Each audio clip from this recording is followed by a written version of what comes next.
les tendances à venir, c'est, pour nous, analyste de données, parce qu'on va se placer on va être très précis, hein, c'est l'IA générative, analyse de données chiffrées, hein, puisque c'est notre, là, tout autour de la table, on est plus ou moins des analystes de chiffres.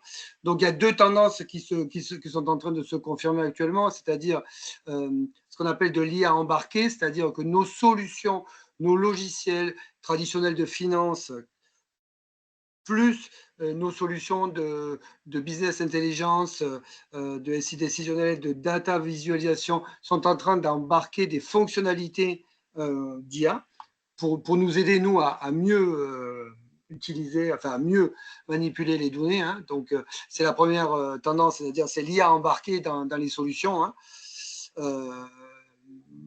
Le plus bel exemple, bon, moi, voilà, c'est Grand Angle, Grand Angle, le groupe CGI derrière, mais là, il y a d'autres solutions. Et en SID, c'est Business Object qui est en train de faire chaud, DigDash aussi, etc. Donc ça, c'est la première tendance. Et la deuxième tendance qui est plutôt assez, là, qui est plus magique, c'est-à-dire c'est une IA générative qui serait capable d'aller carrément récupérer des données dans un lac de données. Et là, avec un agent conversationnel de type en langage naturel, on poserait les questions et là, par magie, on aurait les résultats. Donc là aussi, cette deuxième tendance est en train de se développer. Et donc, là, ça remet un peu en jeu notre rôle, puisque nous sommes un peu garants des données, de la qualité de données, de la gouvernance des données. Là, voilà, l'enjeu, c'est tout le monde va pouvoir faire du chat GPT, enfin, pour donner une image, du chat GPT avec des données chiffrées. Quoi, voilà. C'est ça l'idée. Quoi. Donc, avec tous les risques que cela. Que tous les risques que ça risque de faire peser dans quelques temps. Quoi, voilà. Oui, c'est ça aussi, c'est ce qu'on avait dit, c'est que la phase amont, de savoir ce qu'on va y mettre et comment les données sont produites et quelles peuvent avoir les interactions, elles sont importantes pour pouvoir utiliser, comme tu disais, l'IA générative, c'est d'être en capacité d'avoir une critique sur les résultats et être capable d'expliquer ces résultats pour être sûr qu'il n'y a pas eu des effets de bord ou autre. Donc ça rentre. C'est pour ça que Sabrina a traité cette partie-là aussi. C'est-à-dire qu'il y a une vigilance à la fois de cette partie critique des outils qu'on a à notre disposition, mais aussi si on doit faire des choses nous-mêmes, notamment, on parlait nous on travaille peut-être sur une base de connaissances usagées pour pouvoir répondre sur différentes thématiques, notamment à l'accueil du Grand Amont. Il faut être en capacité de voir ce qu'on absorbe et comment ces données sortent et quels sont les efforts possibles pour ne pas apporter de fausses réponses et que ce soit un peu casse-pipe plutôt que positif. Donc cette partie-là, elle avait été traitée par Sabrina, elle est tout aussi intéressante, quoi. Aujourd'hui, mais je suis contente d'être là et je suis contente que vous soyez là et je suis contente de pouvoir vous parler d'IA parce que c'est ma passion. Donc à chaque fois que je peux expliquer un petit peu ce que c'est, moi je suis ravie. Alors pour me présenter, donc je suis Sabrina Hamoudi, j'ai écrit une thèse en droit public sur algorithmes et droit administratif que j'ai soutenue en décembre dernier. Et à côté de ça, moi j'ai des missions de conseil auprès d'entreprises ou d'administration sur la gestion des risques dans le cadre de l'IA en particulier, du numérique en général. Donc voilà un petit peu certaines de mes casquettes. Je fais aussi de la formation et de l'enseignement à côté. Et donc, ce qui met sur l'invitation, sur la proposition de Stéphane, merci beaucoup. Ça me fait plaisir de savoir que ça t'a fait des échos un petit peu, donc la présentation qu'on a eue ensemble. Ce que je propose de faire aujourd'hui, c'est donc en fait de vous donner les notions un peu générales de ce que c'est que l'IA, pour comprendre vraiment comment ça fonctionne. Et pour ce faire, on va prendre un angle historique en fait. On va partir un peu de la création de l'IA, qui est plus ancienne que ce qu'on peut croire. On va arriver jusqu'à aujourd'hui, et je pense que ce sera très intéressant justement de terminer par l'exemple que vous aviez donné, Bruno, sur cet agent avec un moteur de langage qui communique avec d'autres petits IA qui vont chercher sur des lacs de données. C'est très intéressant, donc peut-être qu'on finira un petit peu par ça. Donc on va faire une petite histoire, donc une histoire de l'IA. Donc avant de commencer sur l'intelligence artificielle à proprement parler, je pense qu'il est important de fixer dès maintenant le fait que la notion d'intelligence artificielle est extrêmement floue. C'est une notion qui n'est pas clairement définie, on essaye de la définir en droit, on essaye de la définir en sciences, mais c'est une notion qui est très large et on verra pourquoi un peu tout à l'heure d'ailleurs. Et pourquoi je vous dis ça maintenant, c'est parce que je propose qu'on commence non pas par la notion d'IA à proprement parler, mais par une notion qui est très proche, qui est celle d'algorithme. Voilà, parfait. Alors, qu'est-ce qu'un algorithme? C'est un mot qu'on entend beaucoup, qu'on entend depuis à peu près les années 2015-2016, de plus en plus. On parle de l'algorithme de Tinder, l'algorithme de Uber, etc., Airbnb, tout ça. Eh ben, un algorithme, c'est quelque chose en réalité qui est extrêmement simple. La définition de l'algorithme, en fait, c'est une suite d'étapes qui, à partir d'une entrée, va conduire à un résultat. Ça fait très vague comme ça, mais l'exemple qu'on utilise le plus pour vulgariser la notion, et que j'ai mis en image, c'est la recette des crêpes, justement, une recette de cuisine. Une recette de cuisine, c'est un algorithme. Pourquoi? Parce qu'en fait, on a des informations en entrée, les ingrédients, le four, enfin, pas le four du coup, mais la poêle, etc., tout ce qui est nécessaire pour faire les crêpes. On a des étapes, les unes après les autres qu'on doit suivre, et à la fin, on a un résultat, des crêpes. Et pourquoi on appelle ça un algorithme, et quelle est la particularité de ce mode de raisonnement et de connaissance humaine? C'est que où que vous soyez sur Terre, quel que soit votre niveau de cuisine, si vous respectez tout à la lettre, vous aurez toujours le même résultat. Voilà. Donc c'est ça qui est intéressant avec la notion d'algorithme, c'est que c'est vraiment une suite d'étapes qui, si on a les mêmes données en entrée, aboutit toujours au même résultat. Donc en fait, l'algorithme, c'est quoi? C'est une sorte de raisonnement qui permet l'automatisme. Voilà. Je ne sais pas si c'est clair, c'est encore un peu vague, mais ce qui est intéressant, c'est qu'en fait, on se rend compte que l'être humain mobilise des algorithmes depuis toujours. Pourquoi? Bien parce que c'est un facteur extrêmement efficace de transmission de connaissances. La raison pour laquelle on a inventé la recette de la crêpe ou du pain, plutôt avant la crêpe, c'est parce que ça permet à tout un chacun de faire du pain sans avoir à réfléchir à nouveau à chaque fois comment faire. Vous voyez ce que je veux dire? C'est extrêmement précieux dans la transmission de connaissances parce qu'en fait, on enlève la tâche de la recherche pour juste créer une tâche d'automatisation de OK, je sais ce que je veux faire, j'applique les étapes et j'aboutis au résultat. Voilà. Il y a un autre exemple que j'aime bien prendre pour illustrer ça, c'est la recherche dans le dictionnaire. Alors, la recherche dans le dictionnaire, c'est aussi un algorithme. Là, je vous ai mis un exemple avec le mot nature. Si on doit chercher le mot nature dans le dictionnaire, qu'est-ce qu'on fait? Étape 1, on prend une page au hasard. Toujours comme ça qu'on fait. Si le mot en haut à droite de la page commence par une lettre qui est alphabétiquement antérieure à N, qui est la première lettre de nature, et bien dans ce cas-là, on va regarder une page au hasard à la suite. À l'inverse, si alphabétiquement la lettre apparaît avant le N, on va regarder une page avant. Et en fait, on va répéter ça, ce mouvement-là, pour chercher la page avec le mot nature. C'est un algorithme parce qu'on a respecté plusieurs étapes pour aboutir à un résultat. Et là où c'est très intéressant comme exemple, c'est qu'en fait, dans cet algorithme tout simple, cette recherche dans le dictionnaire, il y a deux notions qu'on retrouve beaucoup en informatique, on verra ensuite. C'est d'abord le si alors. Vous voyez, si la lettre 1, alors ça s'appelle une conditionnelle. C'est présent dans tous les algorithmes informatiques, c'est la conditionnelle. Et l'autre élément intéressant, c'est le fameux répéter jusqu'à, à la fin, donc répéter jusqu'à ce qu'on arrive au résultat. Ça s'appelle une boucle. Eh bien, avec des conditionnels si, alors et des boucles, on est déjà en capacité de représenter une grande partie de la connaissance et du raisonnement humain. Et ça, je trouve ça passionnant. C'est qu'en fait, il y a beaucoup de choses qui peuvent être transformées comme ça en algorithmes tout simples. Alors, évidemment, cet algorithme-là qui existe depuis la nuit des temps, il a eu une utilité particulière dans un domaine de connaissances particulier, c'est les maths. Parce qu'en maths, on fait beaucoup de calculs qui ressemblent justement à ça. Si plus, alors, égal. Voilà. C'est bien dans les mathématiques qu'on va trouver en réalité l'étymologie du mot algorithme. On a un peu l'impression quand on entend algorithme que c'est du grec, que c'est algo quelque chose, mais non, algorithme en fait ça vient d'un nom propre, c'est Al-Khwarizmi.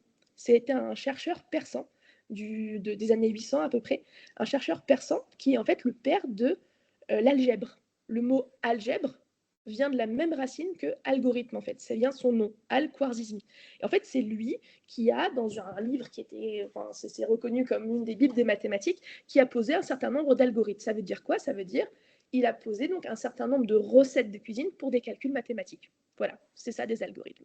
Et peut-être qu'en mathématiques, il y a un algorithme qui peut vous parler, c'est justement l'algorithme d'Euclide. Je ne sais pas si ça vous dit quelque chose, si ça réveille peut-être des souvenirs un peu anciens du lycée ou du collège.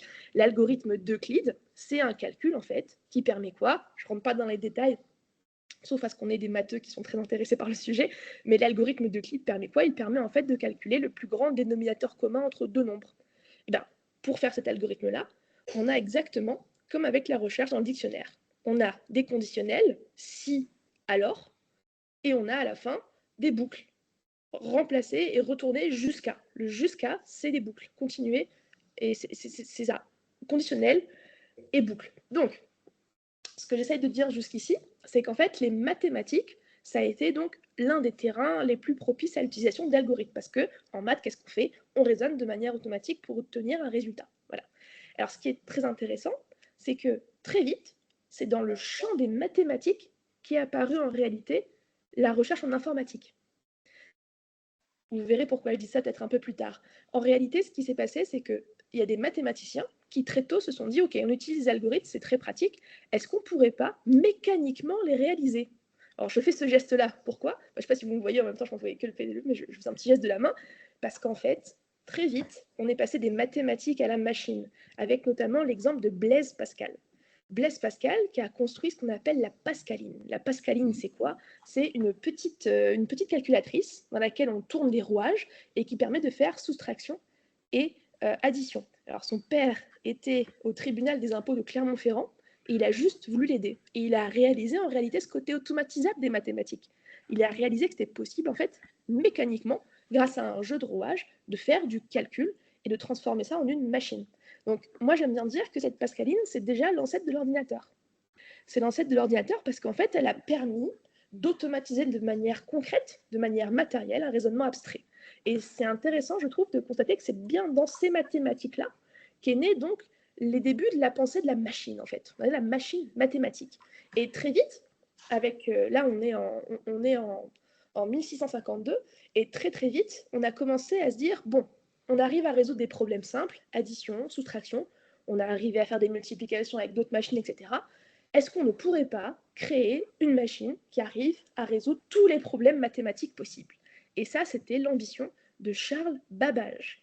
Ici, on est quelques siècles plus loin, et Charles Babbage, lui, son ambition, c'était de se dire, on va créer une machine qui peut résoudre tout problème mathématique. Pourquoi? Parce qu'après tout, les maths, c'est quoi? C'est 9 chiffres, c'est 9 chiffres et un zéro, c'est pas bien compliqué, on va réussir à tout automatiser. Alors, j'insiste un peu sur cette idée-là que dans l'esprit de Charles Babbage, ce rêve d'une machine à calculer universelle, on l'appelle bien la machine universelle, c'était purement théorique. Ça veut dire que toute sa vie, lui, les recherches qu'il a faites, c'était des recherches sur papier. Il n'a pas vraiment créé cette machine-là. Il a toujours essayé de la créer, il n'a pas réussi, mais il avait l'idée vraiment en tête et il a théorisé l'idée.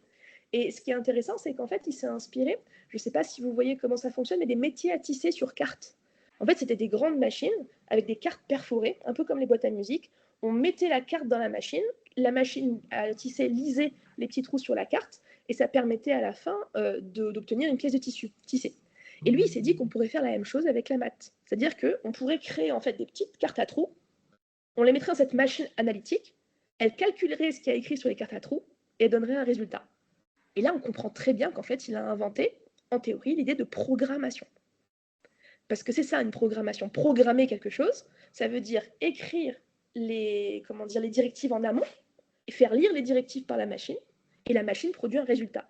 Donc en fait, ça aussi, c'est l'ancêtre de l'ordinateur d'aujourd'hui. C'était une machine programmable. Alors, c'est la première femme, c'est une femme, donc le premier humain qui est une femme, à avoir écrit un programme pour cette machine, c'est Ada Lovelace.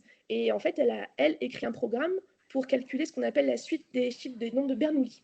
Et comme vous le voyez en haut, le petit 0, 1, 1, 0, etc., c'est justement ce qui était imprimé sur la carte à insérer dans la machine. Vous voyez, et tout le reste, en fait, c'est un programme qui permettait d'effectuer ce calcul mathématique. Ada Lovelace, on est toujours en théorie, hein, parce que la machine n'a pas été créée, mais on aime à dire que c'est la première programmeuse de l'histoire. Parce que c'est elle qui, pour la première fois, s'est penchée sur la question de savoir comment créer un programme mathématique qui sera lu par une machine. Et il y a beaucoup de choses aujourd'hui en informatique qui s'appellent Ada Lovelace en son hommage, des programmes, des universités, etc., etc. Alors, comme je vous l'ai dit, lui-même ne l'a pas construit, mais son fils a réussi. Son fils a passé toute sa vie à essayer de construire la machine théorique qu'avait pensé son père. Et il a réussi à la présenter devant, je pense que c'était à l'exposition, non, à l'Académie des sciences. Il a pu la présenter à l'Académie des sciences, elle était fonctionnelle. Et là, on est encore dans les années 1830. Son fils l'a présenté à peu près, je pense, fin 20e, mi-20e siècle. Et ce qui est très intéressant, c'est qu'en fait, dès ce moment-là, une pensée encore plus large a émergé. On se disait, OK, on a réussi à créer une machine qui arrive à résoudre des problèmes mathématiques complexes. C'est quand même quelque chose. Est-ce qu'on ne pourrait pas créer une machine qui pense? Et vous voyez un petit peu la suite dans le raisonnement humain derrière tout ça? C'est-à-dire qu'on est parti de se dire, on peut créer une machine pour faire des calculs très simples, on peut créer une machine qui peut tout calculer mathématiquement. Est-ce qu'on ne pourrait pas créer une machine qui pense? Et c'est là, on a quand même fait un bond dans le temps, parce que là, on est dans les années 1950 maintenant, un siècle plus tard. C'est là que naît, en 1950 environ, la notion d'intelligence artificielle. Et ça me tient vraiment à cœur que vous le compreniez et de bien l'expliquer. C'est que la notion d'intelligence artificielle, elle naît ici, en 1950, dans l'article de Alan Turing. Alan Turing, qui est très connu pour la machine Enigma. Il y avait un film sur ça, Imitation Game, voilà, sur la machine Enigma qui servait à décrypter les messages des Allemands pendant la guerre mondiale. On dit que c'est le père de l'informatique qui a créé le premier ordinateur, justement. Et alors, lui, en 1950, ce qu'il fait, c'est qu'il écrit cet article, justement, qui s'appelle Computing Machine Intelligence. Vous remarquez le titre, The Imitation Game, justement. Ça vient de là, le jeu de l'imitation. Si on lit la première phrase de son article, c'est « Je propose de considérer la question. Est-ce que les machines pensent ?» Et alors, pourquoi j'insiste là-dessus? C'est parce que l'origine de la notion d'IA, qui est dans cet article-là, elle est philosophique. Elle est presque métaphysique. Elle n'est pas technique. L'article d'après dans ce magazine, c'est « Est-ce que Dieu existe ?» Vous voyez? C'est un magazine philosophique. Donc moi, ce qui me tient beaucoup à cœur, c'est de bien montrer que le terme IA, en fait, il renvoie à ça à l'origine. Le terme IA, il renvoie à un fantasme un petit peu de créer une machine qui peut penser comme l'humain. Imitation game, c'est-à-dire qu'elle peut imiter l'humain et penser comme lui. Voilà. Donc c'est important de le resituer ici, à savoir qu'en 1950, le terme d'IA n'a pas encore été prononcé par Turing. Ça l'a été quelques années plus tard, je ne sais pas si j'ai mis une photo, non je ne pense pas. Ça l'a été quelques années plus tard à la conférence de Dartmouth en 1956 ou 53, je ne sais plus. Et l'IA, donc début des années 50, ça avait vraiment cette signification, c'est de se dire, est-ce qu'on peut créer une machine qui pense? Et donc je vous pose la question, est-ce qu'on peut créer une machine qui pense? Est-ce qu'on peut apprendre à une machine à penser? Là, c'est une grande question. C'est une question à laquelle, encore aujourd'hui, on ne peut pas vraiment répondre. Par contre, on peut simplifier la question en la tournant autrement. C'est, est-ce qu'on peut apprendre à une machine à résoudre des problèmes? Si on retient de la définition de penser la résolution de problèmes, c'est, est-ce qu'on peut apprendre à une machine à résoudre des problèmes? Et pour ça, il y a deux moyens. Pour apprendre à une machine à résoudre des problèmes, il y a deux moyens qui sont en fait les deux grands courants de l'intelligence artificielle que je vais vous présenter. Et c'est bien de les avoir à l'esprit parce que vous allez voir que c'est deux méthodes différentes, mais qui existent encore aujourd'hui, même s'il y en a plutôt une qui prend le pas sur l'autre, justement. Alors, comment apprendre à une machine à résoudre un problème? J'aime bien poser la question autrement, c'est comment apprendre même à un humain à résoudre un problème? Il y a en réalité deux manières. La première, c'est une manière très simple. Si le problème auquel je veux si le problème que je pose, c'est par exemple aller à un endroit particulier, voilà, je veux apprendre à mon voisin à aller. Je suis actuellement dans une petite résidence de vacances. Je veux apprendre à mon voisin à aller à la piscine. Je vais lui dire, si le problème c'est ça, c'est comment aller à la piscine. Et comment je vais lui apprendre à aller jusque là-bas? Je vais lui dire, prends en face, si mur pas à gauche, si toujours pas de mur, continue, répète jusqu'à ce que mur, et si mur va à droite, et là tu tombes sur la piscine. Vous voyez ce que je suis en train de faire? Un algorithme avec des conditionnels et des boucles. Ça veut dire qu'en fait je vais lui expliquer comment y aller de manière par des règles en fait, de manière claire, de manière rationnelle. Et ça, c'est ce qu'on a appelé l'intelligence artificielle symbolique. Ce qu'on appelle aussi les systèmes experts. C'est quoi? C'est en fait donner à une machine un ensemble de règles qu'elle va suivre pour résoudre un problème. Un exemple tout bête, très concret aujourd'hui, de ce qu'on appelle de l'IA symbolique, ça va par exemple être le petit algorithme qui calcule les impôts. Le petit algorithme qui calcule les impôts, on lui dit si foyer fiscal égale temps, si assiette égale temps, si ça égale temps, etc., alors impôt égale truc. C'est lui qui résout le programme. Par contre, c'est pas lui qui l'a écrit. Vous voyez la différence? Il y a bien un humain derrière qui a dit voilà les règles que tu dois respecter.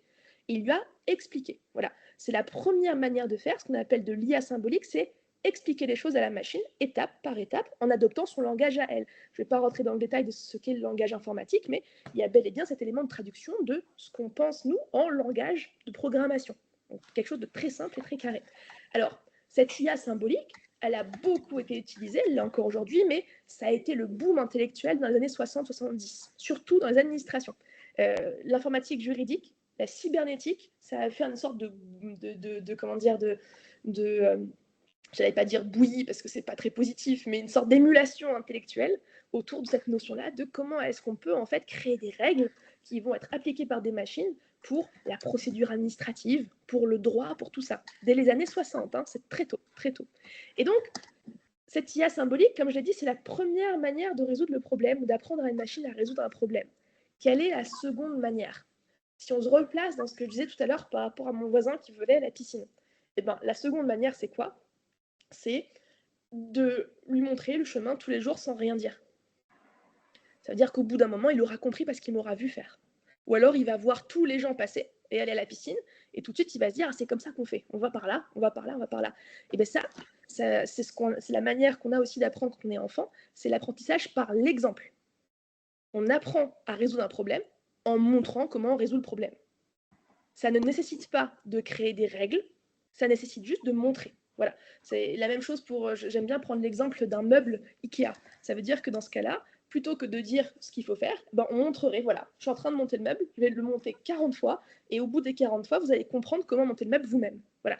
Et bien ce deuxième courant, pour apprendre à une machine à résoudre un problème par l'apprentissage, donc par l'exemple, c'est ce qu'on appelle l'apprentissage machine, le machine learning.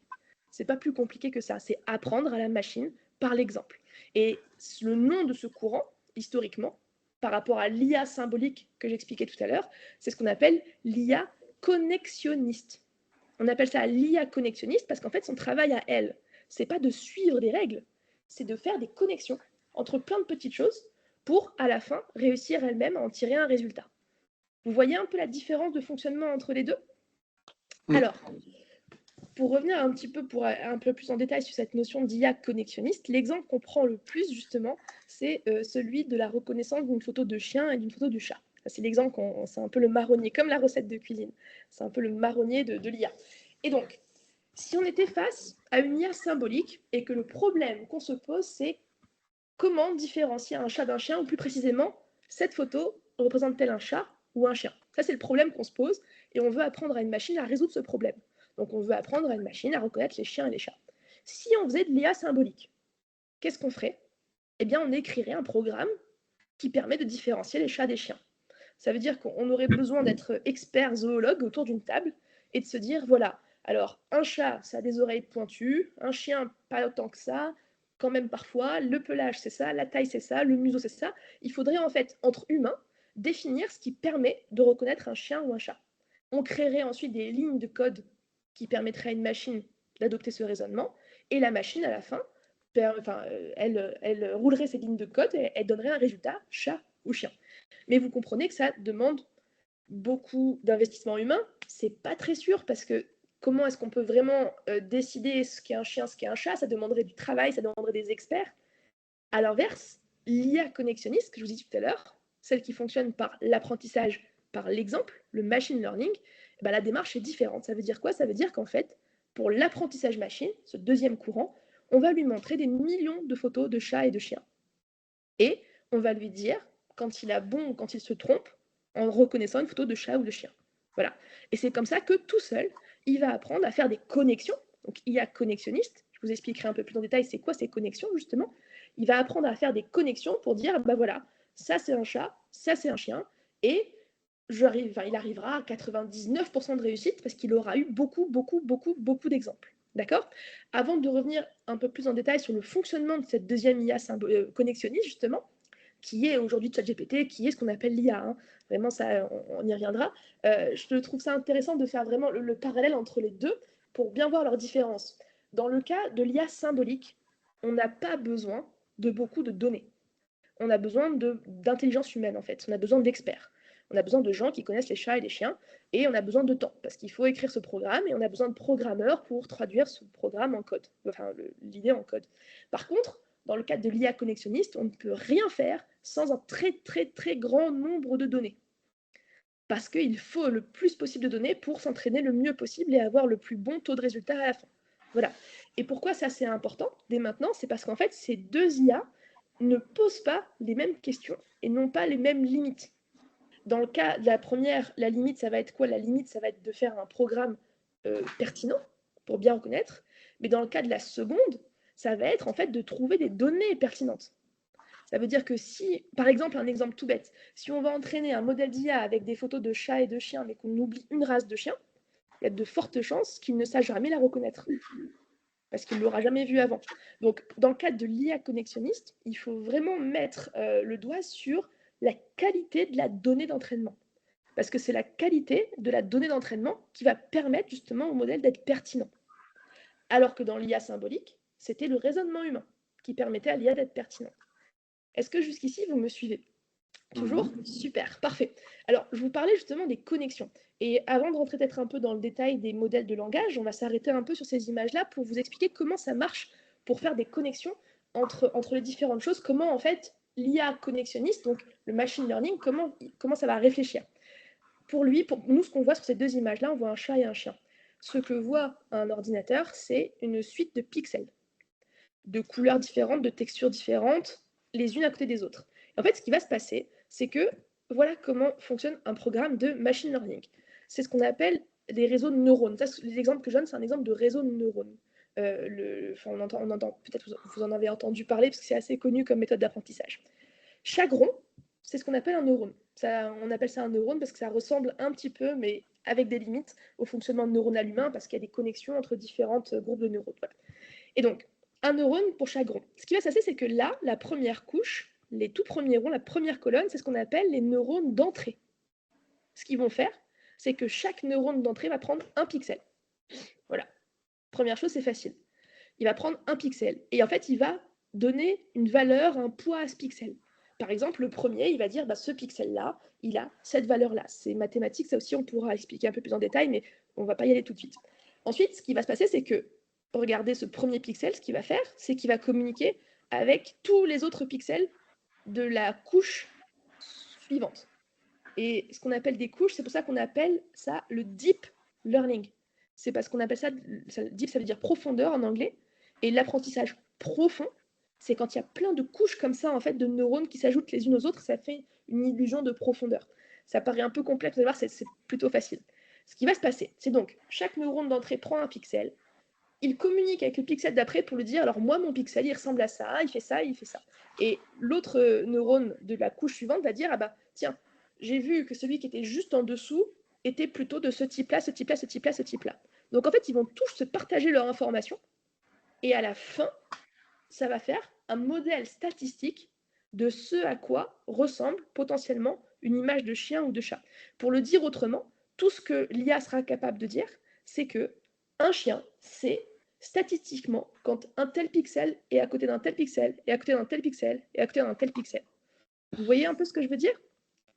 C'est peut-être plus simple quand on imagine ça avec des mots et pas avec des images. Parce que là, je vous ai donné l'exemple de la reconnaissance d'image. Mais si on prend maintenant la reconnaissance de texte, si on prend par exemple une IA qui doit apprendre à résoudre le problème qui est lire et écrire, donc GPT par exemple. Cette IA connexionniste, ce qu'on va faire, c'est qu'on va lui donner beaucoup de texte. Beaucoup, énormément de texte. Chaque neurone d'entrée va prendre un mot et va communiquer avec le neurone d'après pour dire moi, ce mot-là est souvent à côté de ce mot-là, dans ce contexte-là. Et à la fin, tous ces neurones, en fait, avec leurs informations, pourront aboutir à un résultat qui est, statistiquement, voici les mots qui ont le plus de chances d'être les uns à côté des autres dans un contexte particulier. Je vous donne un exemple un peu plus concret. Si on veut, par exemple, apprendre à une IA à écrire comme Zola, voilà, on veut lui apprendre à écrire comme Émile Zola, on va lui donner absolument tous les textes de Zola, et elle, ce qu'elle va faire, c'est qu'elle va découper tout ça en mots, et elle va calculer la probabilité statistique qu'un mot soit à côté d'un autre. Et peut-être qu'elle va découvrir que, par exemple, le mot rouge, dans 99% des cas, il est à côté de rideau. Et elle va commencer à parler de rideau rouge, parce que c'est Zola qui parle souvent de rideau rouge. Vous comprenez un peu cette idée-là? Et en fait, ce qui est important, c'est de comprendre que l'IA connexionniste, Donc là, je vous parle un peu de manière générale, mais on ira un peu plus dans le détail après, mais cette IA connexionniste, qui est par exemple GPT, qui est la reconnaissance d'image, elle ne fait strictement rien d'autre que du calcul mathématique de pixels ou de mots ou de lettres. C'est tout. Elle calcule la probabilité qu'un mot soit à côté d'un autre ou qu'un pixel soit à côté d'un autre, dans ces deux exemples-là. Et elle n'a pas réellement de raisonnement. C'est vraiment juste ça, c'est de la statistique. C'est de la statistique pure. Alors qu'à l'inverse, ce que je vous avais dit pour l'IA symbolique, ce n'était pas tant du calcul que le fait de produire, enfin de respecter un raisonnement. Ce n'est pas du tout la même manière de fonctionner. D'accord? Et donc, ça, c'est pour l'IA. Alors, je pense que je peux arrêter ça parce qu'après, je vais vous parler des biais. Hop, je reprends ici. Et voilà, vous voyez plus mon écran? Voilà, parfait. Donc, est-ce que, bon, c'était déjà un peu intense, hein, je vous ai fait l'histoire de l'IA en à peine trentaine de minutes. Donc, est-ce que c'est assez clair pour l'instant? Est-ce que vous avez des questions sur ces deux types d'IA, justement? Ok, super. Donc, ce qui est intéressant de savoir, c'est qu'aujourd'hui, quand on parle d'IA dans les médias, dans le même, pas trop dans le droit, parce que dans le droit, on est quand même assez malin maintenant pour bien prendre en compte les deux, mais quand on parle d'IA, on parle surtout de la deuxième catégorie, qui est l'IA connexionniste. On parle de quoi? En fait, on parle de l'IA générative, ça veut dire celle qui produit des textes, qui produit des images. On parle de l'IA embarquée, justement, celle qui va reconnaître les images et en tirer des conclusions, etc. Donc, l'IA aujourd'hui, de manière un peu erronée, hein, c'est admis, mais c'est un peu, enfin, on en parle comme ça, c'est plutôt l'IA connexionniste, d'accord? Mais d'un point de vue scientifique, les deux courants sont bien l'intelligence artificielle, et l'intelligence artificielle en elle-même n'a pas réellement de définition, comme je vous le disais au début, c'est plutôt ce rêve métaphysique de Alan Turing et des autres de créer une machine qui pense, d'accord? Bon, toujours est-il que maintenant, on peut se concentrer un petit peu plus justement sur ChatGPT. Voilà. Comment est-ce que GPT apprend à écrire et à lire? Voilà. Eh bien, c'est comme ce que je vous ai dit, ce que fait GPT. Alors, GPT, ça s'appelle un modèle de langage, un grand modèle de langage. En anglais, Large Language Models, LLM. Voilà, ça c'est les termes. Donc, les grands modèles de langage, c'est ceux qu'on utilise le plus aujourd'hui, c'est ceux qu'on associe le plus à l'IA dans la culture de manière générale. Et en fait, alors lui, comment il a appris à parler? À écrire, comme je vous ai dit, grâce à de l'apprentissage machine sur un énorme corpus de texte.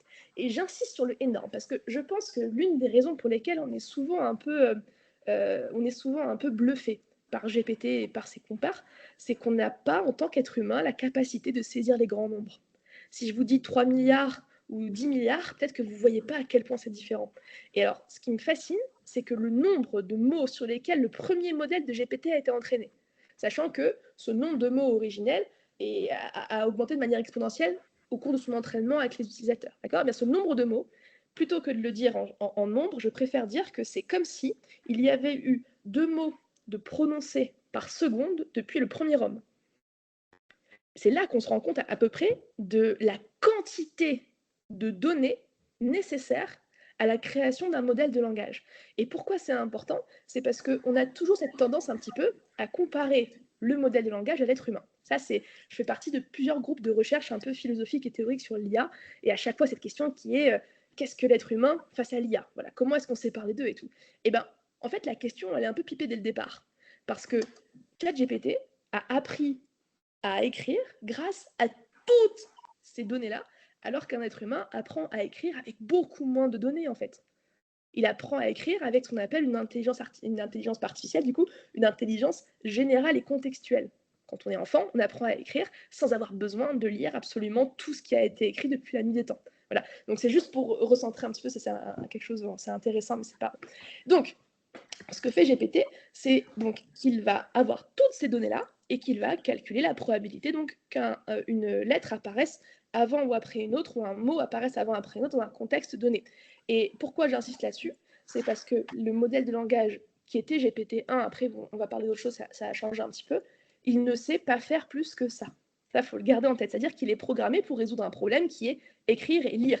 Et ça veut dire quoi? Ça veut dire que, je vais vous montrer un exemple, et je vais quand même le vérifier avant de vous montrer, parce que je suis toujours bluffée par sa capacité d'adaptation à mes exemples foireux. Donc, comme je vous dis, GPT n'est pas fait pour autre chose que lire et écrire. Ça veut dire que normalement, il ne peut pas compter, et il ne sait pas raisonner. Et il n'a pas une intelligence contextuelle comme la nôtre, il ne sait pas écouter, il sait faire que lire et écrire ou du texte, ou traduire du texte oral en texte écrit. Et alors regardez, moi ce que je viens de lui demander, eh bien je lui ai demandé d'écrire un mot à l'envers, anticonstitutionnellement à l'envers. Eh bien il n'en est pas capable. Il écrit anticonstitutionnellement. Et c'est tout bête, hein, mais ça fait des dizaines et des dizaines de fois, non, Stéphane le sait parce que je l'avais déjà fait, je le fais beaucoup, et à chaque fois il y a une erreur. Et on pourrait se dire, mais c'est quand même fou qu'un modèle entraîné sur autant de données, qui est aussi intelligent, qui a généré autant d'argent, etc., ne peut pas faire une tâche aussi petite. Eh bien, c'est pas fou, c'est simplement qu'il n'est pas fait pour ça. Là, le problème qu'on lui pose, c'est écrit et lit. On ne lui demande pas d'écrire des mots à l'envers. Par contre, si absolument tout le monde se mettait à se parler sur Internet, sur Reddit, etc., en se disant « Ah bah moi j'aime bien écrire ça à l'envers, regarde comment je le fais », là il apprendrait à le faire. Parce que c'est sur ces plateformes-là, en fait, qu'il apprend à parler. Est-ce que vous voyez toujours mon écran? Je l'ai enlevé. Oh, super. Voilà, donc ça c'est un exemple qui me tenait à cœur pour montrer, voilà, GPT, il sait lire et écrire. Et il y a autre chose d'important à comprendre, c'est que vraiment, j'insiste, hein, je passe pour une folle à force de dire, il ne sait que lire et écrire. Ça veut dire qu'en fait, il n'est pas fait pour dire la vérité. Il est fait pour répondre à une question à l'écrit. Un exemple tout bête pour ça, c'est que je lui ai demandé plusieurs fois pendant ma thèse des bibliographies.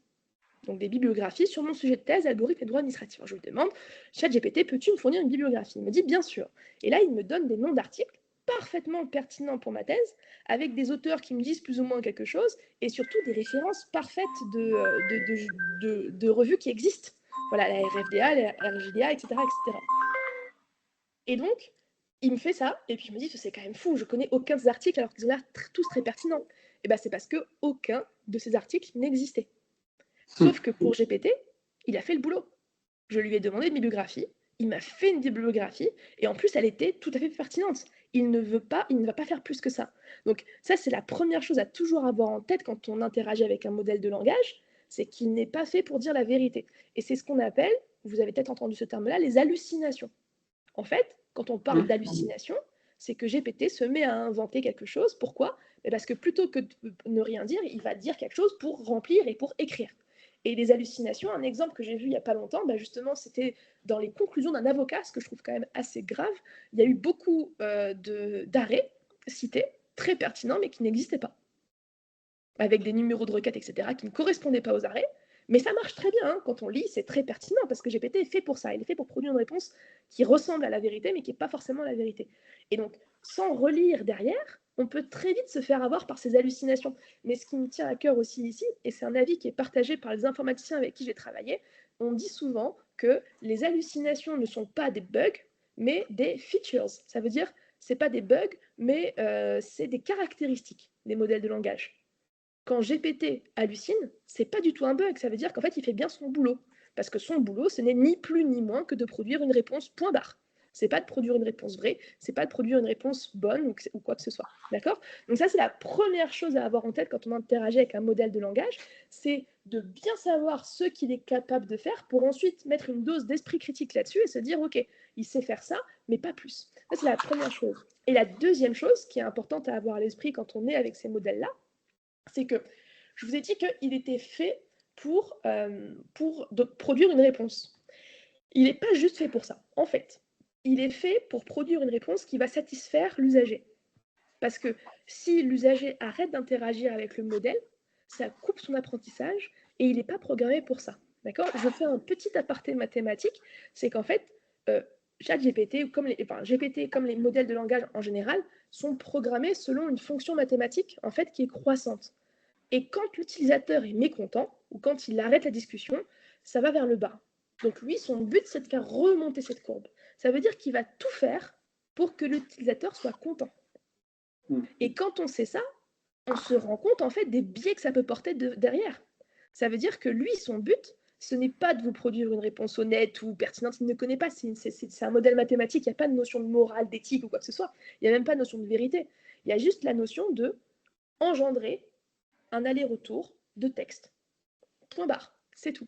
Et en fait, il ne dit pas, c'est-à-dire que par exemple, vous pouvez très bien essayer en interagissant avec n'importe quel modèle de langage, on peut lui faire dire tout et son contraire en changeant nous-mêmes la manière dont on perçoit les réponses.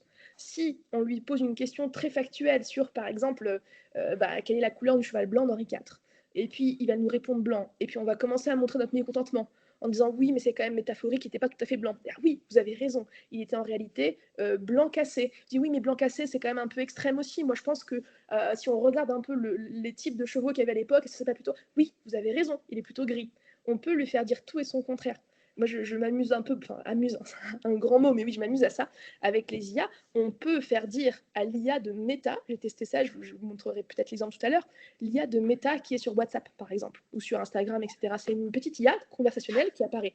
On peut très bien lui faire dire, j'ai testé au bout de 10 messages, qu'on est obligé de désinstaller WhatsApp et Instagram parce que ça pompe nos données personnelles. Vous voyez, on peut en fait leur faire dire un peu ce qu'on veut parce que leur but à eux, c'est quoi? C'est de nous faire plaisir, entre guillemets. Ça veut dire de continuer à générer quelque chose. Donc, ça, c'était mon deuxième point sur les LLM. Et un troisième point aussi que je trouve intéressant et qui est important, c'est la notion de design d'interface.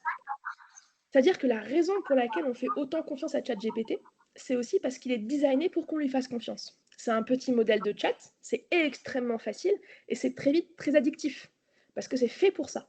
Et ça, il faut l'avoir à l'esprit. Il faut avoir à l'esprit que quand on interagit avec un tel modèle, en fait, il est réellement construit dans le but de générer de la conversation. Un modèle conversationnel. Il est là pour générer de la conversation. Et ça, il faut l'avoir en tête parce que je me dis, un exemple tout bête, c'est imaginer que on produise un chatbot sur un LLM, fondé sur un modèle de langage, et qu'on ajoute une surcouche où en fait on obligerait ce chatbot de répondre comme Tarzan, vous voyez, moi robot, moi dire que, moi savoir ça, et bien tout de suite, ça casserait tout de suite la mystification qu'on peut en faire.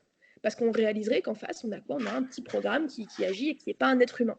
Parce que là encore, je fais un aparté un peu plus personnel, mais ce que je trouve fascinant, en fait, c'est à quel point on est, en tant qu'être humain, tenté de trouver des similitudes avec quelque chose qui parle comme nous. Voilà. C'est ça en fait, c'est notre biais principal, c'est ça. C'est quand on va interagir avec quelque chose qui ressemble un peu à ce qu'on dit, qui ressemble un peu à ce qu'on est et qui parle un peu comme nous. Et d'ailleurs, GPT adopte beaucoup la manière de parler des êtres humains. C'est le but de l'utilisateur en précis. Moi, il parle comme moi, par exemple, quand je lui parle. Et ben, on a tendance à y mettre de l'affection, ce qui est tout à fait irrationnel quand on y pense, parce que ça reste un modèle de langage, mais ce qui va beaucoup jouer sur les biais psychologiques qu'on va avoir quand on va interagir avec lui. Voilà. Donc ça, c'est une autre chose. Et puisque j'en profite, ça me vient tout de suite à l'esprit, c'est qu'il y a quand même des manières de reconnaître en ligne le contenu produit par GPT particulièrement, parce que c'est celui dont je parle maintenant. C'est un exemple tout bête, vous le verrez maintenant si je vous dis si vous êtes sur LinkedIn ou si vous êtes peut-être sur des trucs. Il y a, vous voyez le petit tiré du 8, généralement, celui qu'on utilise pour séparer une phrase en disant, voilà. Et ben, il y a un tiré qui est un peu plus large, qu'on n'a pas sur les claviers français, ou presque, qu'il faut vraiment aller dans les caractères spéciaux pour le mettre. ChatGPT l'utilise beaucoup et on le retrouve de plus en plus sur les posts LinkedIn, etc., etc. Et pour moi, ça, c'est le signe, dans les copies d'étudiants aussi, c'est le signe que c'est du contenu généré par GPT. Voilà, il y a ça. Il y a un autre petite habitude, c'est qu'à chaque fois, il finit par en conclusion. Pour conclure. Concluons ainsi que. Parce que c'est comme ça que ça marche aussi un modèle, c'est-à-dire qu'il met la conclusion pour régénérer du contact après. Donc voilà, ça c'était un petit peu. Est-ce que vous avez des questions jusqu'ici, avant d'aborder les biais un peu plus généraux qui peuvent être liés à ces IA? Ça va? Ok, super, très bien. Alors, donc, on a vu l'IA symbolique, on a vu l'IA connexionniste, on a fait un focus sur les modèles de langage, et justement, j'aimerais bien parler maintenant des risques qui sont liés à ces modèles de langage, d'accord? On pourra aussi parler des avantages, évidemment, mais d'abord des risques pour pouvoir être sûr de faire les choses bien après. Les risques qu'on a, le premier, c'est la notion de biais, justement, qu'on a un peu déjà invoqué. Les biais, il y en a de plusieurs manières. D'abord, ça peut être un biais de l'utilisateur. Voilà. Par exemple, c'est ce qu'on appelle la notion de biais d'ancrage. Le biais d'ancrage, c'est le fait qu'on va faire confiance de manière humaine à la première solution à laquelle on va avoir accès.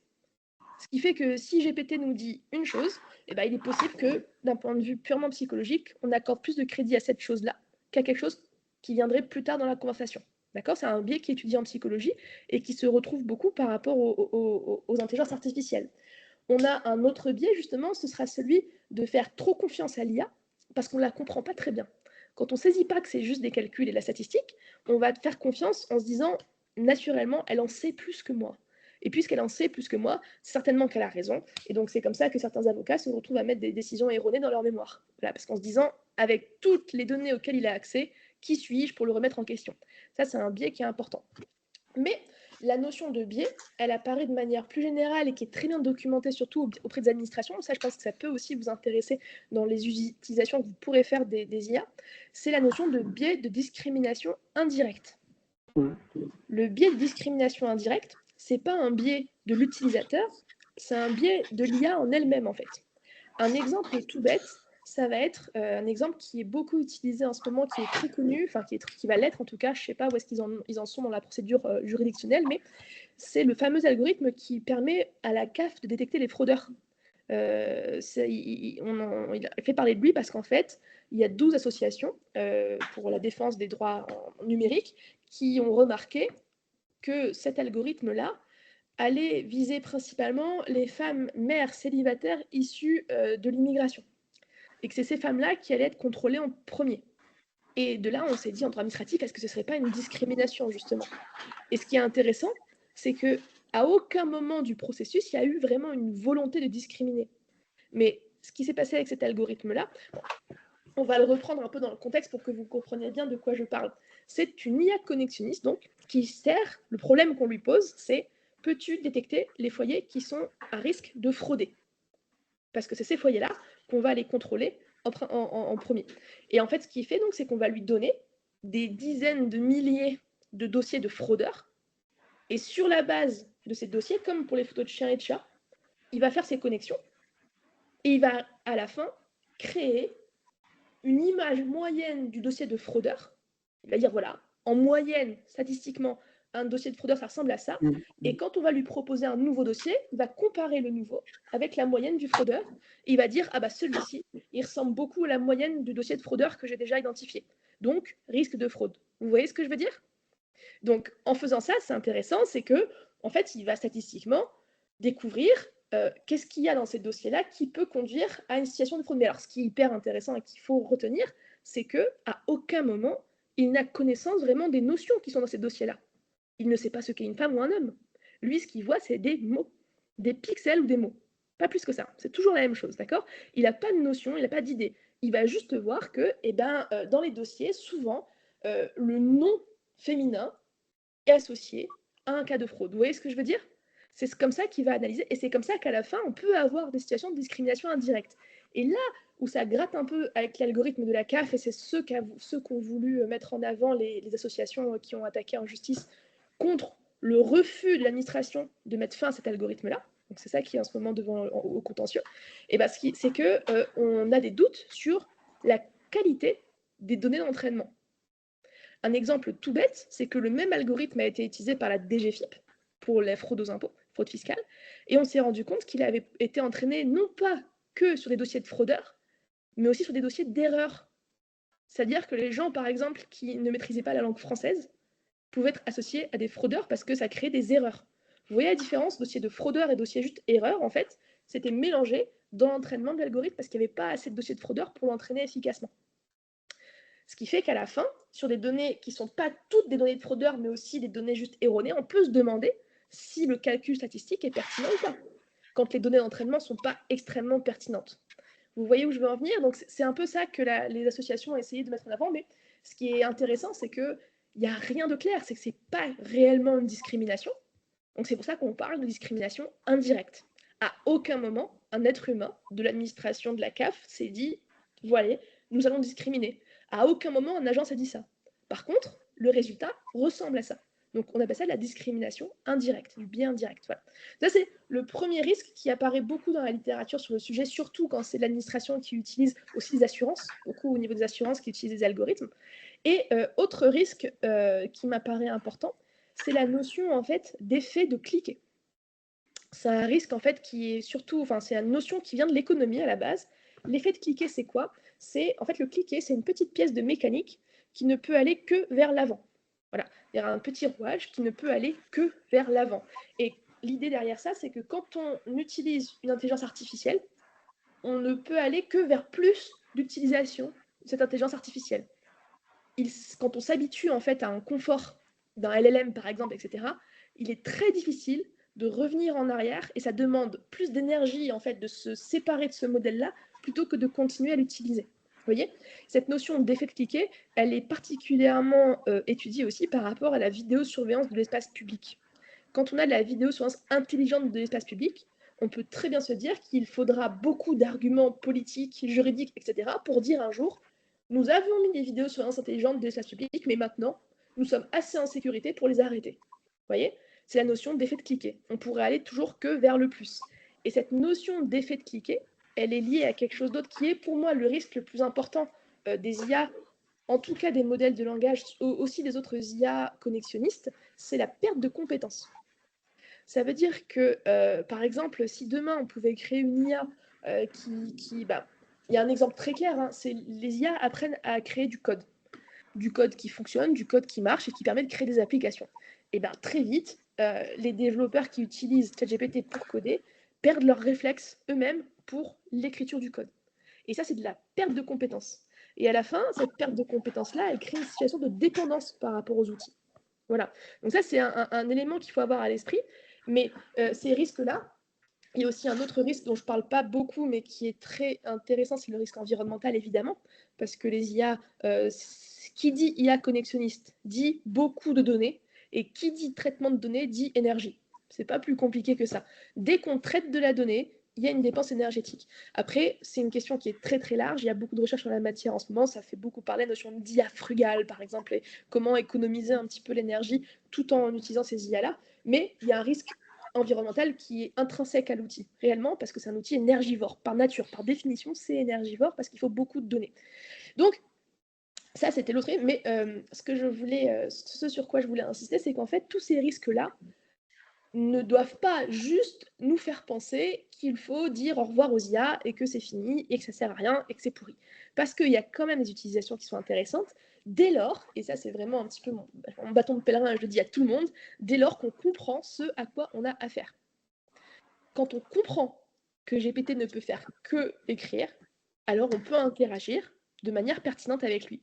Ça veut dire quoi? Ça veut dire que moi, par exemple, je peux très bien m'en servir pour faire de la mise en forme de notes de bas de page, tout en vérifiant toujours à chaque fois qu'il n'a pas transformé ce que j'ai écrit en faisant une erreur. Voyez? Et quand on interagit avec un modèle de langage comme ça, il faut toujours vérifier, parce que justement, il y a cette notion d'hallucination et d'erreur potentielle. Voilà. Après, il y a des usages qui sont très intéressants. Ça peut aussi servir simplement à stimuler la créativité. On peut retrouver, en fait, on peut discuter avec ChatGPT, présenter des idées, mais il faut toujours qu'à la fin, on y ajoute une surcouche d'esprit critique, en fait. Une surcouche humaine, la nôtre, qui se dit, je suis face à un modèle de langage, je ne vais pas me faire avoir par l'interface, je ne parle pas à un humain, je sais ce à quoi j'ai affaire. Voilà. Et donc, ça, c'était un peu pour la notion de biais. Quand même rester optimiste parce qu'il y a moyen de faire les choses bien avec ça. Et je vais juste vous parler, avant de finir, de la notion qui est très à la mode en ce moment et c'est un peu ce dont vous avez parlé, Bruno, c'est la notion d'agent. Voilà. L'agent, on en parle de plus en plus aujourd'hui. Ça existe aussi dans la littérature informatique depuis les années 70, donc c'est pas nouveau, mais on en parle beaucoup aujourd'hui parce qu'on fait de l'IA connexionniste et des modèles de langage. L'agent, c'est quoi? L'agent, en fait, c'est une IA hybride. Ça veut dire qu'elle va mélanger plusieurs types d'IA, symbolique, connexionnistes. Mais à la base de tout ça, il y a un cerveau qui est en fait un LLM, un modèle de langage. Ça veut dire qu'en fait, on interagit avec un modèle de langage, et c'est ce modèle de langage qui va interagir avec d'autres programmes informatiques. Voilà. Un exemple tout bête, par les nouvelles versions de GPT, je peux lui demander de créer un tableau Excel. Ça veut dire que moi, je vais dire à GPT, peux-tu me créer en langage naturel, ça veut dire en langage parlé normal, peux-tu me créer un tableau Excel pour 15 personnes qui travaillent 15 heures par jour avec tant de colonnes, etc. Moi, je interagis avec lui interagit avec Excel en code. Et il va créer sur Excel ce modèle de langage, ce tableau-là. Vous voyez, avec évidemment des erreurs et tout, mais moi je suis assez bluffée quand même par les capacités actuelles de GPT-4, en tout cas sur ça. Il est quand même assez fort. Hein. Donc ça, c'est ce qu'on appelle un agent. Et l'idée des agents, qui est très intéressante, c'est qu'en fait, on est sur de l'IA symbolique. Hein. Excel, c'est juste du calcul. Excel, c'est du si alors. C'est pas plus compliqué que ça. Mais ça facilite le contact avec l'utilisateur parce que l'utilisateur va aller vers un modèle de langage. Donc la notion d'agent, c'est ça, et ça peut être très compliqué. On pourrait imaginer très bien, par exemple, qu'on crée un agent de réservation pour les vacances. Ça veut dire que moi, je me connecte, je dis, j'aimerais des vacances au soleil, de tel jour à tel jour, avec ça, etc. Peux-tu réserver ça pour moi? On interagit avec lui, un modèle de langage, qui ensuite va interagir avec une plateforme de réservation en ligne et réserver une chambre d'hôtel et un restaurant. Vous voyez?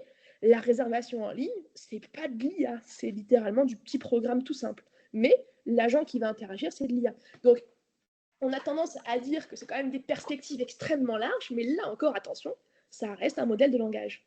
Ça veut dire que la chose avec laquelle on interagit, ça reste un GPT, entre guillemets. Ça veut dire quelque chose qui sait lire et qui sait parler avec nous, mais qui n'est pas forcément à même de mesurer le poids de... Un exemple tout bête qu'on prend beaucoup avec un ami avec lequel j'interviens souvent, Arnaud Billion, qui travaille chez IBM en éthique de l'IA. Un exemple tout simple, c'est justement, on pousse au paroxysme cette idée d'agent de réservation de restaurant. D'accord? On crée un agent de réservation, on va le pousser au paroxysme. Le but du LLM, c'est de résoudre le problème. Mais il n'a pas de valeur morale pour savoir à quel prix résoudre un problème. Donc il est tout à fait possible qu'en interagissant avec un LLM de réservation de restaurant, lui, pour me réserver la table, annule celle de quelqu'un d'autre. Il aura réussi à résoudre le problème. Et on peut aller encore plus loin. Imaginons, là c'est vraiment de la dystopie pure et dure, mais c'est un exemple qu'on aime bien prendre. Imaginons que ce soit un agent qui soit connecté à votre voiture autonome. Voilà, une voiture qui est préprogrammée pour aller au restaurant. Et ben, on pourrait très bien imaginer un LM qui va être connecté à une plateforme de réservation et à un circuit de voiture autonome et qui va se faire se cracher quelqu'un pour libérer une table pour vous. Parce qu'il n'aura pas le poids moral en fait des différentes solutions. Vous voyez, il a un but et résoudre ce but-là. Donc il y a quand même cette grosse part ici, cette grosse limite, c'est on interagit avec une machine statistique, pas plus que ça. Cette machine statistique va programmer, etc., mais ce n'est pas beaucoup plus compliqué que ça. Donc voilà un petit peu pour tout ce qui était LLM, IA, risque et biais. Et peut-être une dernière chose aussi qui me tenait à cœur, c'est de bien rappeler que l'IA symbolique existe toujours. Voilà, ça c'est un peu mon, là encore, un peu ce que je viens de dire ça un peu partout, c'est que on peut quand même faire les choses bien sans passer forcément par un bulldozer type GPT, type IA connexionniste.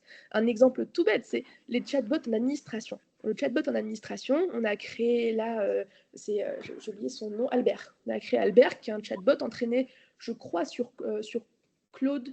Non, il est entraîné sur Mistral maintenant. Il est entraîné sur Mistral, donc l'IA française quand même.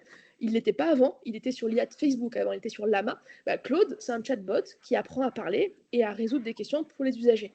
Eh bien, les biais que ça peut avoir un tel chatbot, c'est que les usagers pensent quand même qu'il parle avec un agent, donc il va y avoir tous les biais propres psychologiquement à l'interaction avec un LLM. Il y a le fait que quand on ne sait pas vraiment les hallucinations, comment est-ce qu'on peut les limiter, etc. Voilà, donc il y a tous ces biais-là. On peut se demander pourquoi est-ce qu'on ne créerait pas une mission, en fait, qui prendrait un certain temps et qui inviterait des experts en administration qui vont décider quelles sont les questions les plus posées, quelles sont les réponses à amener, etc. et créer un petit algorithme fait comme un système expert qui permet de répondre aux questions des gens. Et pourquoi j'en parle, c'est parce que c'est aussi ce que j'ai fait moi en tant que conseil et avant en tant que juriste au ministère de l'Environnement. Au ministère de la Transition écologique, en fait, on a voulu créer un algorithme qui permettait d'aider les gens à comprendre le droit d'accès aux bases de données. Voilà.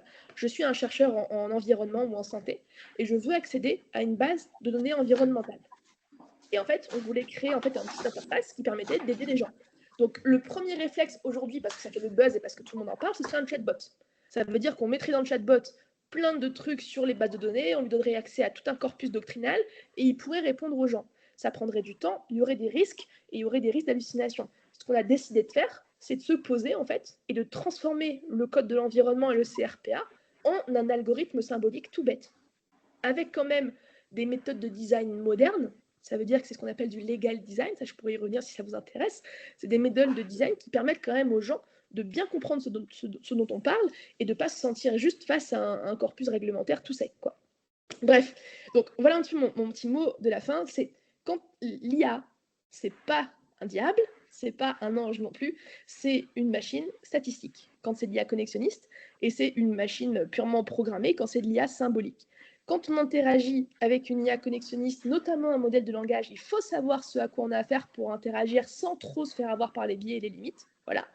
Il ne faut pas oublier qu'en faisant ça, on a quand même ce petit risque de perte de compétences qui apparaît. Moi, je pense que je vais très vite perdre la compétence de répondre à des mails si je commence à utiliser tout le temps ChatGPT pour répondre aux mails. Déjà, j'aurais plus envie. C'est très pratique. Peut-être que j'oublierai les formules de politesse. Voilà, c'est possible. Et donc ça, et perte de compétences. Et quand on veut créer dans l'administration un outil numérique qui va aider les usagers, la question première qu'on doit se poser avant toute chose, c'est pas qu'est-ce qui est à la mode et qu'est-ce qu'on peut faire, c'est plutôt quel est le besoin. Voilà. En partant du besoin, ça c'est des méthodes de design derrière, on arrivera toujours à créer un modèle numérique plus pertinent que si on part un peu du bout du truc en disant il faut qu'on crée de l'IA. Il faut qu'on crée de l'IA, donc on va la créer. Non, c'est pas ça le raisonnement. Le raisonnement, c'est quel est le besoin? Est-ce que ce besoin peut se résoudre par l'IA? Si oui, laquelle des deux IA? Et si c'est de l'IA générative, comment mettre quand même les bonnes barrières pour pas qu'on se fasse trop avoir par les biais? Donc voilà un petit peu ce que je voulais vous dire et je suis disposée à répondre à toutes vos questions si vous en avez.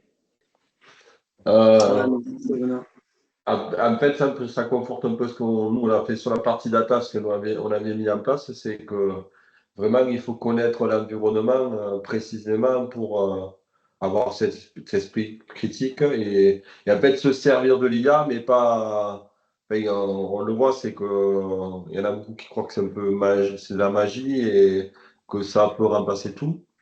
Et du coup, c'est de dire, de bien connaître, du coup, ce que je disais, c'est de bien connaître son métier et quelle serait la plus-value et à quel endroit la placer pour en tirer les meilleurs bénéfices, quoi. C'est ça un peu. Exactement, c'est ça. Et c'est ça, en fait, ce qui est intéressant, c'est que ça s'inscrit vraiment dans une démarche. En fait, du moment qu'on est formé et du moment qu'on comprend que c'est pas magique, on arrive très vite à raisonner un peu à tête froide, quoi. À se dire, bah, c'est un outil comme un autre, avec des risques quand même particuliers, des avantages particuliers. Comment est-ce qu'on l'utilise? C'est ça. On a le droit, en fait, de. Je pense qu'il y a aussi ce côté-là, c'est qu'on a très peur de mettre les mains là-dedans parce qu'on est de formation juridique ou de formation de gestion ou de formation d'administration ou de finance. Et on se dit, ah bah, les algorithmes, c'est de l'informatique. Et non, le savoir n'est pas cloisonné. Moi, je me suis intéressée à ça en tant que juriste. J'ai une petite connaissance qui n'est pas une connaissance experte, mais quand même, j'arrive à bien comprendre ce dont il s'agit. C'est accessible du moment qu'on se dit qu'on peut y avoir accès et qu'on a le droit de s'intéresser à ce que c'est que ces outils-là.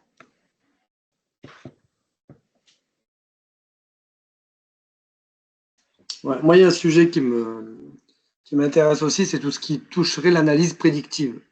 C'est-à-dire, nous, collectivités, forcément, toutes nos interventions, nos services publics, nos politiques publiques sont liées, beaucoup sont liés par exemple à la démographie, quoi. Enfin, il y a des inducteurs, des coûts inducteurs qui sont liés à la démographie. C'est sûr que plus on a de monde, plus ou moins on a de monde. Et donc je me dis, est-ce que vous avez déjà vu des cas d'analyse prédictive en collectivité territoriale ou alors quelles sont, enfin, En collectivité territoriale, il y a de l'analyse prédictive pour les risques météorologiques et d'incendie. ouais, Là, il y en a beaucoup. Alors, c'est de la start-up surtout, hein, je crois que c'est une start-up d'État. Par exemple, le risque de crue ou le risque d'incendie de forêt. Ça, c'est intéressant, c'est l'analyse prédictive sur les conditions de sécheresse, etc. Il y a aussi de la détection après, donc c'est un mélange de beaucoup de choses. J'ai vu de l'analyse prédictive sur un domaine qui est très précis en collectivité, c'était à la région Île-de-France. C'est tout à fait bête. Alors, c'est pas très ambitieux, mais c'est intéressant comme exemple, c'est l'usure des signaux urbains. Ça veut dire qu'en fait, avec une IA d'apprentissage connectée à de la captation d'images de l'environnement urbain, avec une surcouche de systèmes experts derrière, ils ont réussi en fait à prédire l'usure et la bonne utilisation des passages cloutés d'une région. En disant par exemple, bah, celui-ci, on devrait le déplacer, ou celui-ci, il va dans tant de temps, il ne sera plus à la bonne place, etc. etc. Donc ça c'est. Et après, en prédiction, moi, ce qui a été le plus tôt utilisé, c'est pas en collectivité, mais c'est tout ce qui est legal tech en fait, ça veut dire prédiction des contentieux. Par exemple, l'une des premières utilisations, ça a été la prédiction comment dire, bon, oui, les dommages et intérêts, voilà, c'est ça, exactement. Donc, c'était la prédiction des dommages et intérêts dans le cas des licenciements abusifs. Donc, en fait, c'est une start-up qui avait mis tous les cas licenciements abusifs et l'outil, en Ouais. fait, en fonction des conditions du nouveau contentieux, pouvait prédire quel montant allait être alloué. Et autre exemple de prédiction qui n'a pas abouti, c'est DataJust. C'était la prédiction des dommages et intérêts pour le dommage corporel. Cour de cassation. Et le projet n'a pas abouti à cause de plein de raisons qui sont passionnantes à étudier d'ailleurs, qui ne sont pas tant des raisons liées à l'algorithme qu'à l'environnement et à l'équipe, mais c'est très intéressant. Mais oui, après, c'est ça qui est intéressant, c'est que avec la créativité, on peut imaginer énormément de cas de prédiction, d'algorithmes de prédiction, avec toujours la limite de comment entraîner ces algorithmes. Ça veut dire quelles sont les bonnes données. Voilà. Est-ce que vous avez en tête peut-être Ouais. Et dans ce cas-là, de toute façon, il va falloir passer par une start-up d'IA, hein, il va falloir passer par des spécialistes. Et oui, la question aussi, c'est l'entraînement des données. C'est-à-dire que là, il faudrait qu'on soit impliqué, c'est-à-dire qu'on donne effectivement, qu'on lui donne des données, mais en fonction, comme quand on recette un nouveau logiciel, c'est-à-dire que il va nous sortir des choses en entrée. Nous, on va rentrer des choses en entrée, il va nous sortir des éléments en sortie, il va falloir les vérifier, les tester, et ainsi de suite, quoi, parce que mais ça, c'est un point sur lequel je ne suis pas revenue, mais qui est très important, et c'est bien que vous le souligniez, c'est que même dans les modèles d'apprentissage automatique, d'apprentissage machine, il y a de l'humain derrière, parce qu'il y a bien un humain en phase d'apprentissage qui dit « t'as raison, t'as tort, t'as raison, t'as tort ». Voilà, il faut toujours avoir ça à l'esprit, c'est qu'il y a de l'entraînement. Généralement, les grands modèles d'IA, ils sont entraînés à l'étranger par des petites mains, quoi. C'est un peu ça. Il y a toute une thèse en sociologie là-dessus qui montre vraiment, c'est très intéressant.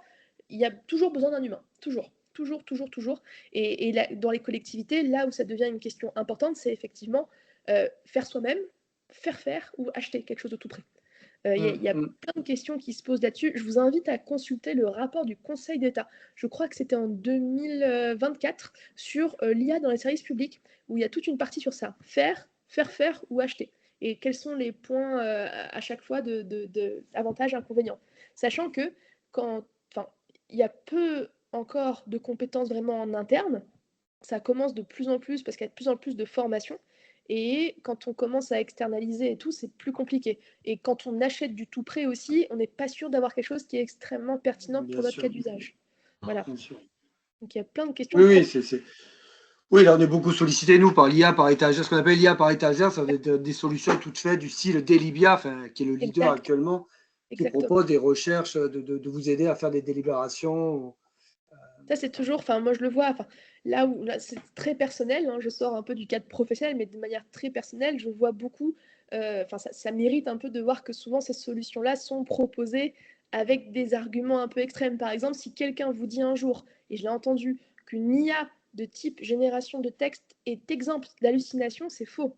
C'est impossible. C'est impossible d'assurer qu'un LLM n'hallucine pas. Même si on l'a testé, ce qu'on peut assurer, c'est que d'après nos tests, il n'a pas encore halluciné. Ça, on peut le dire. Mais c'est impossible de l'affirmer. Et souvent, oui, c'est du marketing un peu agressif auprès des collectivités. Les solutions numériques comme ça, ils y vont fort. Hein. Moi, je vois dans les facs aussi, ils y vont assez fort. Ok.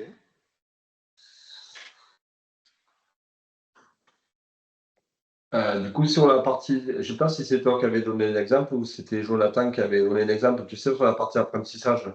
C'est que quand on fait quand tu veux avoir un accès sur un outil qui te présente des photos et tu dois cliquer dessus, et en fait, c'est souvent des photos avec des chiens, des chats ou des feux, des trucs. Et du coup, ça permet à l'IA comment dire, d'ingurgiter les informations où on lui fait apprendre que là où il y a un vélo et là où il y a cette fameuse photo-là. Et souvent, c'est Google parce qu'il avait, c'était l'apprentissage des voitures autonomes en fait. C'était vraiment l'apprentissage des IA embarquées, des voitures autonomes. C'est la raison pour laquelle à chaque fois, les CAPTCHA, c'était des feux de signalisation, des vélos, des motos, des camions. Moi, je l'ai eu sur Orange, Orange pour signaler mon père. Je ne vais pas raconter ma vie de famille, mais mon père qui avait un problème sur le téléphone, sa ligne téléphonique. Bref, lui, il s'en fout de tout ça, donc j'ai dû passer par Orange. Et Orange, je vous jure, pour prendre un rendez-vous avec Orange, ils vous font le petit chat, le petit chien et tout. Je vous dis Orange. Avant, c'était les chiffres et les lettres. C'est pas. Dans les années 2010 à peu près, c'était chiffres et lettres. Le 3, le 4, les CAPTCHA. Mais en fait, ça aussi, maintenant, on sait le faire. On sait détecter. Il n'y a plus de problème avec ça. Donc maintenant, on a des images. Et l'exemple que j'aimais beaucoup donner, je ne sais pas si tu t'en souviens aussi, Stéphane, mais je ne sais pas si je vous l'avais donné, mais pour montrer qu'il y a toujours de l'humain derrière, c'est avec une histoire d'aspirateur aux États-Unis. En fait, c'était un petit aspirateur type Dyson, donc un petit aspirateur autonome là, et on s'est dit, chouette idée, mettons de l'IA embarqué. Pour une raison vraiment qui me dépasse, c'est il va réussir à détecter les chiens, les chats, il va mieux apprendre grâce à l'IA embarqué. Donc on a pris une centaine de foyers aux États-Unis en leur disant, expérimentation, vous allez avoir chez vous cet aspirateur-là, vous le gardez pendant 2 mois et on verra après comment ça se passe. Eh bien, l'une des femmes qui avait eu cette expérimentation a retrouvé des photos intimes d'elle sur Internet, alors prises depuis l'angle de l'aspirateur. Oh putain, génial. Et on commence à se dire, bon, est-ce que c'est l'aspirateur qui avait une intention malveillante, qui est parti se connecter? Non, c'est ni du hacking, c'est rien de compliqué. Qu'est-ce qui s'est passé? C'est que quand l'aspirateur détecte une image, il faut bien que quelqu'un lui dise si c'est la bonne image ou pas. Et bien, il y a des gens qui étaient dans des pays qui étaient des pays sous-développés pour ce cas-là et qui avaient besoin d'argent, qui se sont dit, chouette idée de revendre des photos qu'on va avoir grâce à cet aspirateur pour se faire un peu d'argent de côté. Et c'est comme ça que la photo de cette dame-là s'est retrouvée sur Internet. Donc ça, c'est vraiment pour illustrer qu'il y a un humain derrière. Le petit aspirateur n'a pas d'intention malveillante, mais quand même, il y a ces risques-là. Et après, sur la partie, du coup, sur un peu les conseils de vigilance, du coup, ça serait déjà du point de vue de l'impact environnemental, c'est de ne pas partir sur des IA qui vont embrasser un gros volume de données et de se concentrer plus sur des périmètres comme quand on fait un peu ce que disait Bruno, sur des outils métiers pour lesquels on connaît bien les données et plus des données peut-être que nous on manipule et qu'on est capable comment dire, d'amener à l'IA, plutôt que de partir sur des gros volumes où ça peut nous échapper. Déjà, d'un point de vue environnemental, c'est très gourmand parce que ça fait beaucoup de calculs et c'est consommateur. Mais aussi, c'est parce que ça peut nous échapper et c'est qu'on n'est peut-être pas, comment dire, en capacité peut-être d'expliquer le résultat. C'est ça. Et oui, moi, les conseils, c'est exactement ça. Mais alors, d'abord, se former aussi. La première chose, c'est ne pas hésiter à y aller et à comprendre ce que c'est et à se former, que ce soit en autonomie, parce que c'est une question sociétale maintenant, ou que ce soit dans le cadre de votre formation. Mais formation, et une fois que c'est formé, c'est ça, c'est de se dire, en fait, toujours cette idée du besoin avant la solution. Ça paraît simple à dire, mais c'est très peu perçu encore comme ça. Et besoin avant la solution, c'est de savoir, du moment qu'on a identifié le besoin, du moment qu'on sait qu'une IA entraînée sur des centaines de milliers de données est énergivore, le seul moyen d'utiliser de manière pertinente une telle IA, c'est de faire ce que l'administration connaît quand même très bien, une balance coût-avantage. Si la balance coût-avantage dans laquelle on met l'inconvénient environnemental, dans laquelle on met le risque de biais, reste favorable parce que l'utilisation qu'on va en faire est tellement intéressante que ça va vraiment résoudre un problème, dans ce cas-là, on peut aller vers une IA. Et là, ce qui est intéressant, c'est une autre petite chose que j'avais vu dans ma thèse et qui se confirme dans ma pratique, c'est qu'en fait, face à l'IA, l'administration, elle se retrouve dans une position un peu délicate. Parce que d'habitude, l'administration, pour faire les choses bien, elle suit la règle juridique. Voilà, c'est pas compliqué, on suit la règle juridique. Le principe de l'égalité, c'est pas bien compliqué. En IA, on n'a pas vraiment de droit précis applicable pour l'instant. On en a beaucoup en données personnelles, on en a beaucoup sur les algos de documents administratifs, etc. Mais l'IA en elle-même, c'est encore très flou. C'est un peu la première fois que l'administration est face à un outil qu'on lui demande d'utiliser, il y a de la pression constante, etc. Mais il n'y a pas une marche à suivre claire. Et en fait, c'est le moment de piquer dans les pratiques privées de ce qu'on appelle en fait de la gestion des risques. C'est tout bête. C'est de faire en fait en amont de la cartographie des risques. C'est le seul moyen pour une administration, pour une personne publique, pour moi, de faire quelque chose de bien, c'est vraiment de se poser en amont et de réfléchir de manière la plus concrète possible sur tous les risques. Et une fois qu'on a tous ces risques-là, balance coût-avantage. Quels sont les avantages? Est-ce que ça va vraiment apporter quelque chose? Est-ce que ce sera vraiment utilisé aussi? Ça, c'est une grosse question. Il y a beaucoup de grands projets numériques qui ne sont même pas utilisés. C'est terrible. Hein. Ouais, il y a un rapport de la Cour des comptes qui s'appelle La conduite des grands projets numériques de l'État, qui est clair là-dessus. Je vous invite à le lire aussi, c'est très intéressant. Les rapports de la Cour des comptes, généralement, sur le numérique, ils sont assez au top. Hein. C'est très, très pertinent. Et il y a beaucoup de projets qui aboutissent à pas grand-chose, en fait. Et c'est beaucoup d'énergie, beaucoup d'argent. Il y a les deniers publics aussi. Hein. La question de l'utilisation des deniers publics, ça reste un risque, entre guillemets, en tout cas un élément à mettre dans la balance, de savoir est-ce qu'on mérite autant de budget sur une solution si elle n'a pas un besoin forcément... voilà.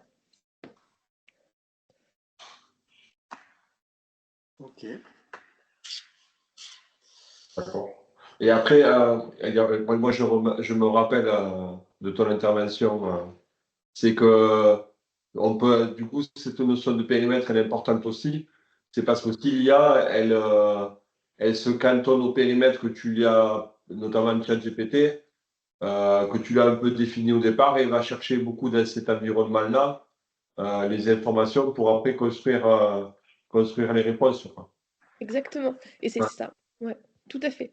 En fait, c'est ça qui est intéressant, c'est que c'est vraiment, il faut le concevoir comme un travail de créativité en amont. C'est comme tu dis, il faut penser en fait vraiment le bon environnement, les bonnes données, les bonnes conditions. Et il ne faut pas oublier, en fait, enfin, c'est ça qui est très intéressant aussi, il ne faut pas oublier la notion de design. L'IA, pour 80%, c'est du design, hein. C'est pas plus que ça. L'interface, vraiment, ce avec quoi l'utilisateur interagit, c'est du design. Donc il faut réfléchir aussi à cette notion-là de design et de, oui, ouais. Oui, oui. Donc c'est ça, tout à fait. C'est un cadre particulier. Il faut penser beaucoup en amont. Et en fait, on se rend compte que finalement, l'avantage principal que je disais au début pour les IA connexionnistes, c'était qu'on n'a pas besoin de beaucoup de temps et qu'on a juste à mettre données et que ça va marcher tout seul, ça fait de la magie. Ben non, il y a besoin de temps. Il y a besoin de temps en amont parce qu'il y a besoin du temps de bien prévoir la chose. Il y a besoin de temps en aval parce qu'il y a l'esprit critique et la vérification.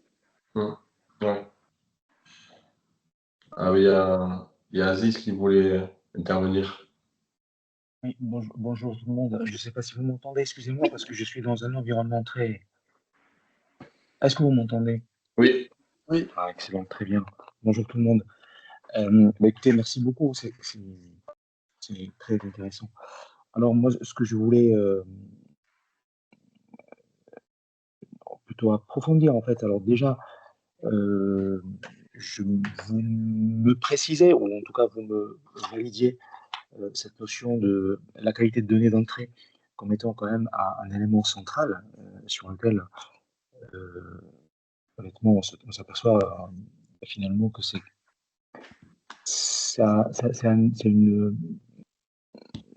c'est un composant, ou en tout cas c'est un enjeu très important. Et c'est un lien avec une thématique sur laquelle le groupe de travail a déjà travaillé, qui a été liée à la gouvernance des données.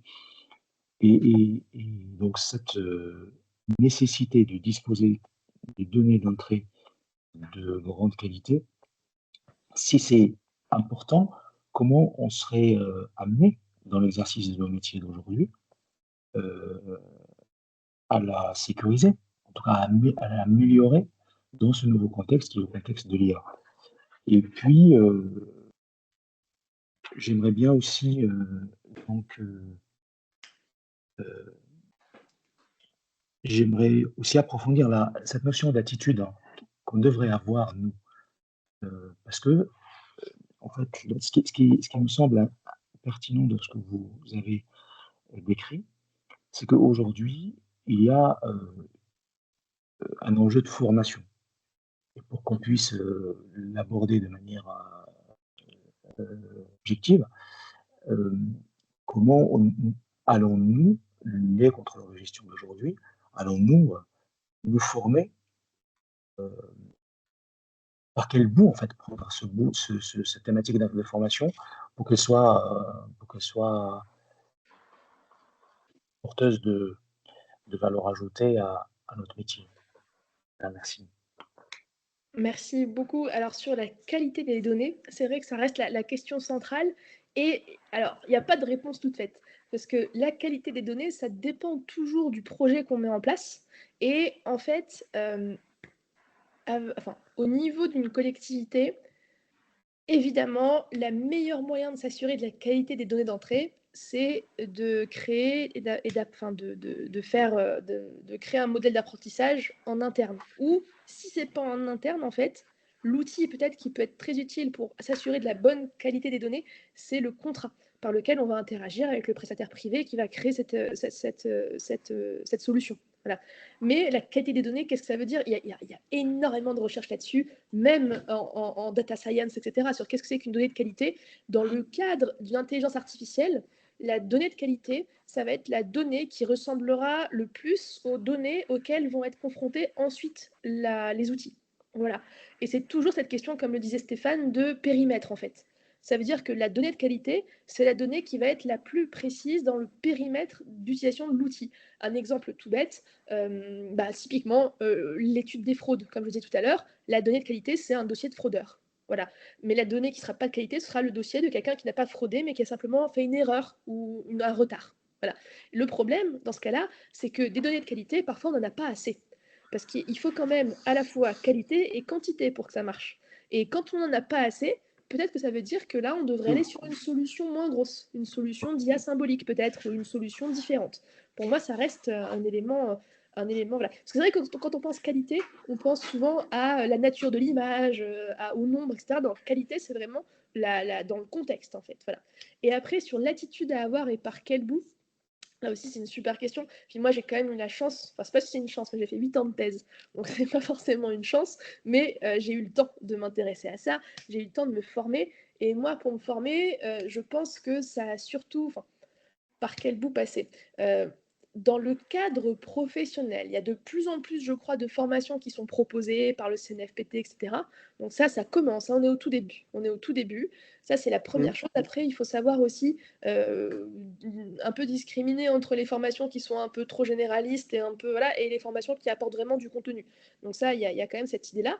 Après, je sais que ça dépasse un petit peu le cadre de votre question, mais je pense qu'on a vraiment un intérêt citoyen à se former à la question nous-mêmes.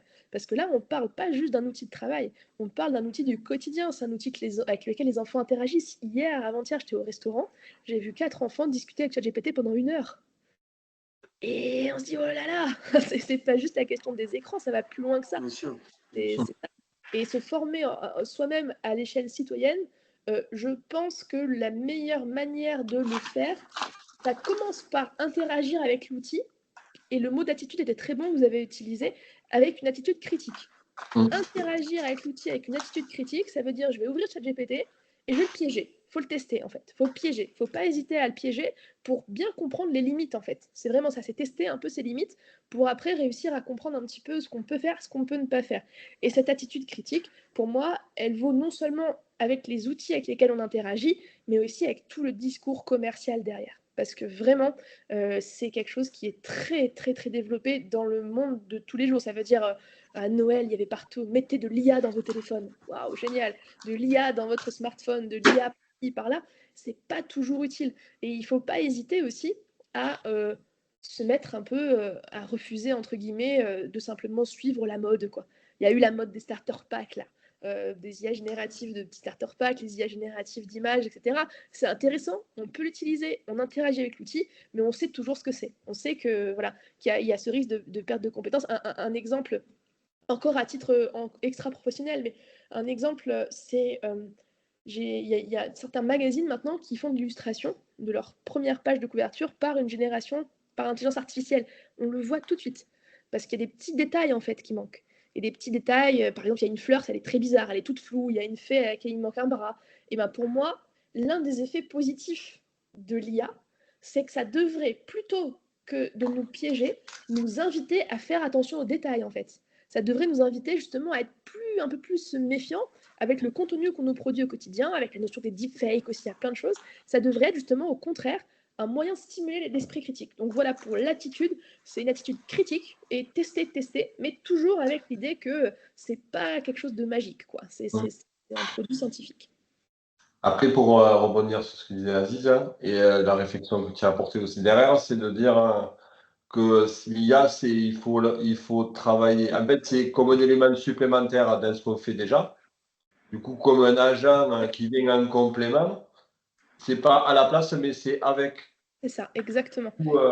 C'est un peu l'exemple que prenait Bruno, c'est sur un lac de données avec beaucoup de données, il faut qu'il y ait des gens qui soient capables d'expliquer ce qu'on y a mis dedans, du coup qui seront plus derrière sur la phase amont, des gens qui sont capables de voir ce qui est sorti, qui seraient peut-être capables d'expliquer, et l'IA, elle va nous accompagner notamment sur le gros volume, c'est-à-dire en fait, dès qu'elle aura compris nos besoins, et du coup, où est-ce qu'on veut en venir avec comment dire, notre environnement propre de ce qu'on veut expliquer ou qu'on veut analyser. En fait, elle va traiter le volume que nous, on ne pourrait pas traiter en tant qu'humain, quoi. Donc, en fait, c'est plus parce qu'il y en a beaucoup qui pensent que c'est à la place d'eux. Et puis, du coup, ça peut entraîner des risques et des choses qu'on ne pourrait pas expliquer, et du coup, une perte de connaissances et voilà, dans les métiers. Mais plutôt derrière, ça serait un agent accélérateur sur des choses qu'on connaît, mais qui viendra en complément pour faire avec nous, mais pas à notre place, quoi. Et l'idée, Exactement. c'est de garder ça un peu à l'esprit. Je pense que c'est un peu ça. Et après, derrière, quand on réfléchit à ça, c'est de dire, c'est ce que tu disais, faire un recensement des besoins et de qu'est-ce qu'on en veut et sur quoi on va l'amener à travailler pour des choses qu'on va pouvoir maîtriser, mais notamment dans un périmètre restreint, mais par contre avec un plus gros volume de données qu'on va pouvoir lui donner pour qu'elle puisse nous accélérer ce qu'on ne peut pas faire, nous, comment dire, manuellement, quoi. Je pense que c'est ça aussi, ce qui est. Ça m'a un peu, voilà, dans les échanges qu'on a eu aujourd'hui, ça m'a un peu frappé cette partie-là. C'est dire plus avec, mais pas à la place, quoi. Voilà. Et de le considérer comme un outil complémentaire et non pas la panacée qui va faire à notre place magie. Il faut s'en servir pour des. Voilà, et en ayant conscience, comme tu disais, c'est qu'il peut y avoir des effets, des hallucinations ou des biais. Et du coup, il faut avoir cet esprit critique, quoi. Tout à fait. Oui, c'est très bien résumé. C'est ça, c'est avec et pas à la place. Et Ouais. de comprendre en comprenant ce dont elle est capable. C'est ça, Ouais. exactement. Et je trouve que Aziz, vous avez des très belles initiales là depuis tout à l'heure sur Ouais. les C'est parfait. Il a fait exprès. Non, mais c'est ça, Bruno, hein, c'est souvent, après, on peut prendre les exemples notamment Après, moi, ce dont j'ai peur, parce que comme toi, je suis un professionnel du chiffre, j'ai peur que ce qui se passe actuellement avec ChatGPT sur les mots, sur les noms, il se passe la même chose avec les chiffres. Exemple, aujourd'hui, n'importe qui peut faire une note sur la loi de finances 2025. Tu tapes sur le chat, sur Mistral, sur ce que tu veux. Fais-moi une note sur les principales je sais pas moi, points sur la loi des finances de 2025, il va te la sortir la note, même si tu ne connais rien en finance, quoi. Ouais. Moi, j'ai peur que dans quelques temps, ce soit la même chose pour les chiffres. C'est-à-dire que des gens se disent, récupèrent des données et analysent les données par l'intelligence artificielle, par des systèmes comme ça, que ce soit par des agents conversationnels notamment, et que nous, on soit un peu écartés et qu'on soit un petit peu de côté, quoi. C'est ça qui m'inquiète un petit peu, quoi. Et que les gens ne soient pas sensibilisés à la notion de qualité, la notion de biais, ce dont on parle depuis tout à l'heure, quoi. Après, tu vas me dire, sur ChatGPT, la notion de biais existe aussi, quoi. C'est-à-dire, c'est pas parce qu'il t'a fait une note sur la loi des finances que c'est juste, que c'est pertinent et tout. Tu vas me dire, mais bon, voilà. Ouais. Moi, ce qui m'effraie un peu, c'est la facilité, quoi. La facilité, derrière ce côté très facile et tout pour l'utilisateur lambda, on peut faire de tout et n'importe quoi. C'est ça qui m'effraie un petit peu, quoi. Voilà. Ce que je me dis quand même, mais c'est peut-être un peu trop optimiste, c'est que ce qui est certain, c'est qu'en l'état actuel, les modèles génératifs sont très mauvais avec les chiffres. Et en fait, là où on ne peut pas se permettre pour moi, et là où ça ne remplacera pas un humain sur du chiffre, c'est que une hallucination en matière de mots, ça pardonne, mais en matière de chiffres, ça ne pardonne pas. Vous voyez ce que je veux dire? Ça veut dire que repérer, enfin, j'ai déjà essayé de créer des tableaux Excel très très longs avec des suites de chiffres, vraiment. Et ils se trompent souvent. Vraiment. Et ça. Ouais, mais enfin.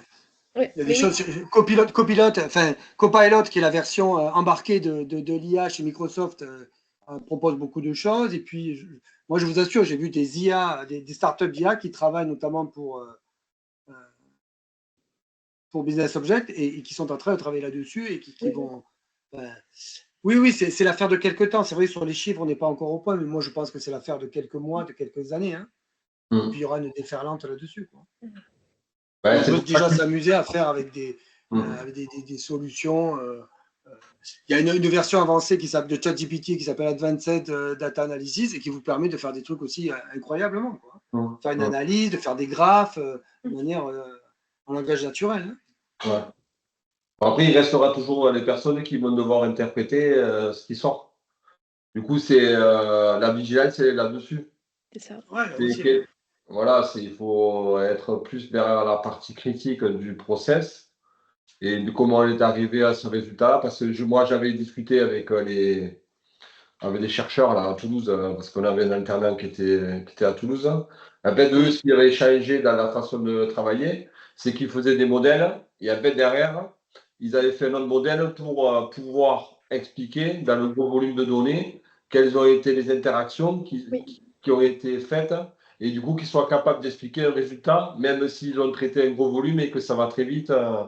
Et du coup, je pense que c'est cette nouvelle façon un peu pas de penser, mais c'est de dire, il y a toujours, il faut être en capacité d'expliquer. Et du coup, quelqu'un qui est en capacité d'expliquer, c'est celui voilà, qui va à l'analyse derrière, nous, contrôle de gestion sur les process, ce qu'on aura formalisé, identifier les personnes qui produisent, le cheminement de la donnée et derrière les interactions ou la, le cycle de vie de la donnée avec en sortie le résultat. Même s'il y a de l'IA, il faut que professionnellement, il faut on se mette un peu au centre pour dire, mais nous, on va venir aider à expliquer et vous aider à contenir ou à vous assurer que, parce que c'est ça le contrôle de gestion, c'est d'assurer, de donner l'assurance que les choses, que ce soit dans les domaines juridiques ou autres, quand on fait un process, de dire, ben, quand ça est sorti, vous faites une délibération, vous avez aidé à construire le process de construction d'une délibération. Quand elle passe à un bureau ou à un conseil communautaire, ben, vous êtes sûr que les risques juridiques et autres, et les risques notamment de conflit d'intérêts, vous n'en avez pas, quoi. Mais pourtant, ça peut être quelque chose qui peut être automatisé. Mais je ne vois pas, comment dire, prendre un résultat ou quelque chose qui est sorti euh, et sans pouvoir l'expliquer et être sûr. Parce qu'à un moment donné, il faut discuter, même quand on discute de chiffres, hein, il faut être sûr de ce qu'on avance. Moi, je vois, je rejoins, il faut être une vigilance, Bruno, sur ce que tu dis, mais je le vois plus dans les volumes de dire en fait, on a une méthode et on a quelque chose qu'on a réussi à éprouver, qu'on a réussi à faire travailler par l'IA. Et du coup, c'est plus dans le volume des données qu'on connaît il faut avoir la plus-value. Mais c'est vrai qu'il faut être vigilant sur ce qui peut arriver, notamment qui peut nous mettre vendu et qui pourrait nous échapper et sur lesquels on n'aurait pas la main et on aurait des risques voilà, comment dire, d'exposer notre collectivité sur des choses. Moi, je pense qu'il faut garder à l'esprit ce pourquoi le contrôle de gestion est fait. Le contrôleur, c'est donner l'assurance que quand on produit des choses, elles sont justes, quoi. Voilà. Mais c'est vrai que tu as raison, Bruno. Mais là, il y a des trucs, c'est de la magie. Il y a certains qui peuvent s'interdire. Et voilà, mais après, je pense qu'on est notre rôle aussi un peu d'informer, de dire quels peuvent être les biais. Du coup, ça passe par aussi l'inculturation à ça. Et à nous, voilà, à nous, comment dire, à nous former, à documenter et à mener cette vigilance-là pour, à un moment donné, mettre un stop à un moment donné voilà, quand on part sur quelque chose qui peut avoir des effets non pas bénéfiques, mais qui peuvent avoir des effets pervers sur notre organisation. Et oui, c'est vrai que en fait, c'est notre façon je trouve qu'on a changé un peu notre façon de travailler, du coup. Moi, je vois plus, nous, moi, au Grand Narbonne, c'est qu'on est plus de connecter les personnes entre elles dans le process de qui fait quoi et d'avoir des vigilances et de poser un peu de poser le processus de l'écrire et d'expliquer les choses enfin, plutôt que de nous construire nous-mêmes, comme à l'époque on faisait, tu travaillais les données, tu faisais les tableaux de bord, tout ça. Je pense qu'on est, je ne sais pas si tu es d'accord avec moi, mais on est plus dans mais maintenant, on connaît les personnes qui produisent, va les aider à faire les choses mieux. Il y a déjà, il y a voilà, dans le process, il y aura des interactions et on va formaliser qui c'est qui est hiérarchie. Et après, derrière, on va servir des personnes qui vont analyser. Et du coup, on va travailler avec eux. Du coup, c'est plus derrière sur cette partie-là Je ne sais pas si je m'exprime bien, mais on a peut-être moins les mains dans le cambouis. Parce qu'à l'époque, le contrôle de gestion, toi, Bruno, tu as commencé tôt sur la construction de tableau de bord. Tu faisais beaucoup pour les autres. Hein. Et alors que maintenant, on est peut-être plus dans l'accompagnement d'un process des personnes qui vont interagir que dans la construction elle-même, même si quand on fait un tableau de bord, il y a des choses à respecter. Du coup, on a des vigilances qu'on amène nous sur les choses qui sont produites, notamment comment on vérifie un indicateur s'il est juste. Et dans notre façon de travailler, on sait qui c'est qui était la source et du coup, on peut questionner cette personne pour le faire.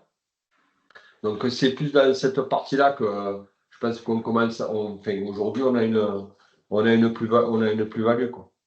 Et du coup, c'est notre rôle aussi, c'est un peu le rôle de modérateur, des fois, ou de veille ou de vigilance pour éviter qu'il y ait des choses qui débordent et qui échappent et qui pourraient entraîner la collectivité sur des risques éventuels, quoi.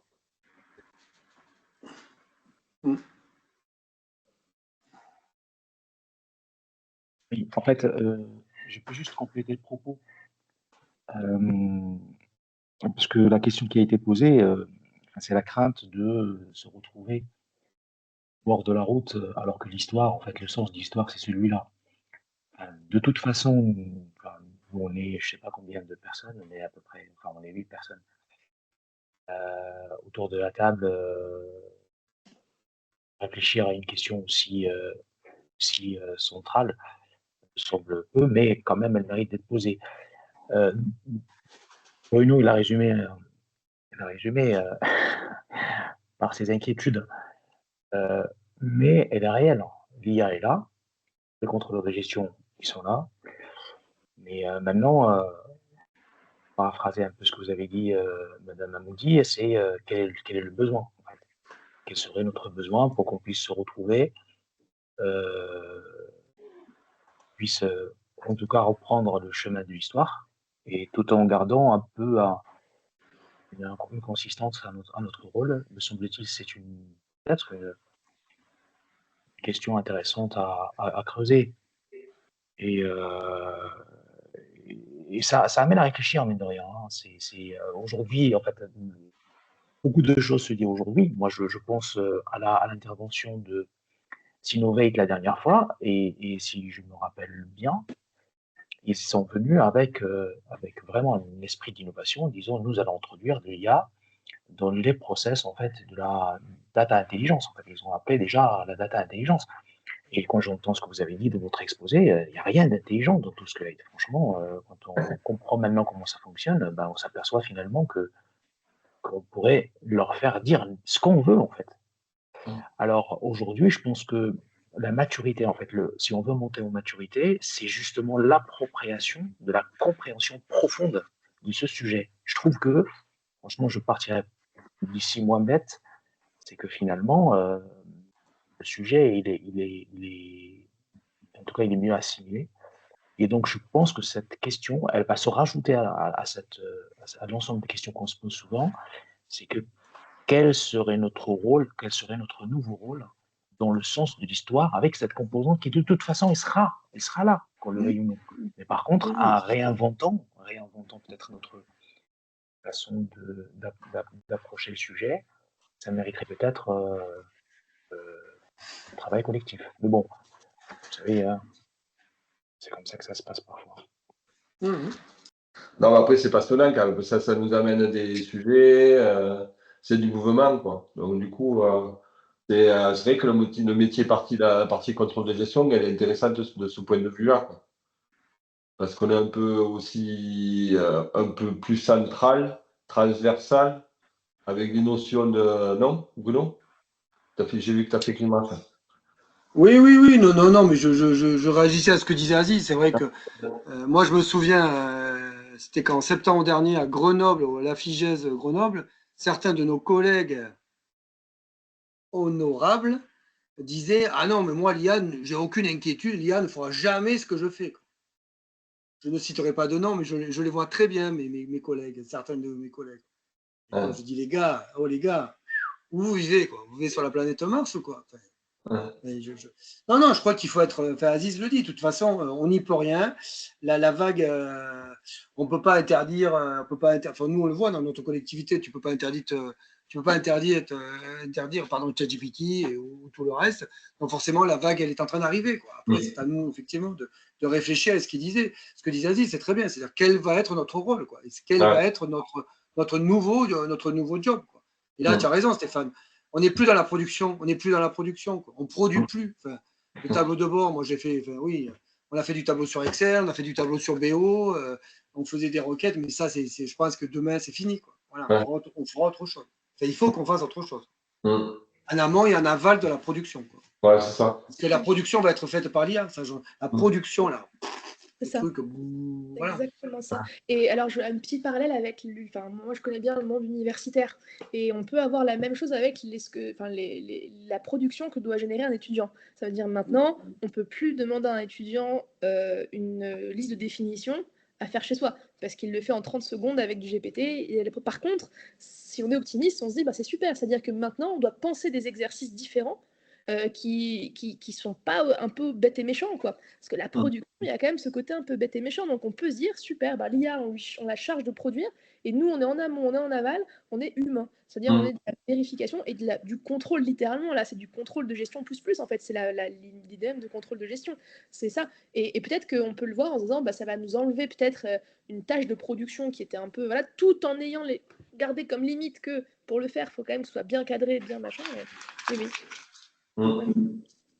Tu vois, si on prend l'exemple de DigDash, du coup, si tu cultures les personnes qui vont renseigner la donnée ou qui vont, notamment quand tu fais des modèles avec mettre des mots-clés pour documenter les différentes graphiques et données qui sont traitées, du coup, tu as juste à leur expliquer comment, avec les mots-clés, comment tu vas qualifier la donnée avec des commentaires, des choses qui donnent, pour dire en fait, moi, une fois que vous avez fait ça, par le langage naturel, et au lieu de chercher le truc, machin, tout ça, tu vas faire par mots-clés, parce que tu les auras aidés à travailler là-dessus, pour pouvoir construire un tableau de bord rapidement, parce qu'en fait, par mots-clés, par logique de périmètre et de personnes destinataires, tu vas faire un tableau de bord en 1 heure, quoi. Alors que tu aurais dû peut-être mettre plus de temps en le faisant tout seul, quoi. Et du coup, moi, je vois dans ce sens-là. C'est de dire, tu vas accompagner les personnes qui sont en amont pour qu'elles fassent au mieux dans la qualité des choses qu'elles veulent produire, pour que derrière, par mots-clés ou par questionnement, parce que l'IA va t'accompagner, tu vas pouvoir produire un tableau de bord et tu vas pouvoir après faire des ajustements parce qu'il y a des choses qui peut-être conviennent pas, mais en fait, le premier jet, il va être peut-être très rapide et en fait, il va falloir avoir une critique sur les résultats, mais ça sera que ça, quoi. Je ne sais pas si je m'exprime bien. En fait, ça te donne des possibilités, pas infinies, mais il y a une grosse préparation au départ. Et après, derrière, la plus-value, elle est immédiate parce qu'en fait, tu vas pouvoir aborder des périmètres différents avec notamment de dire par cohérence ou des choses qu'on veut mettre ensemble. Tu vas pouvoir construire ton tableau de bord ou tes reporting plus facilement, quoi. Je pense que c'est ça qui est important. Et après, peut-être dire, si vous êtes capable de faire un tableau de bord, moi, je vais vous aider à l'analyser et derrière à expliquer les résultats parce que, voilà, et se servir de ça pour après, derrière, aider à la décision des élus ou de la direction. Mais après, il faut accepter de lâcher un peu, c'est pas lâcher prise, mais d'avoir peut-être un rôle différent. Du coup, ça, ce que tu disais, c'est le positionnement aujourd'hui de ce qu'on fait. Et où est-ce qu'on a notre plus-value par rapport à ce qu'on va accompagner et sur ce qu'on va produire, quoi.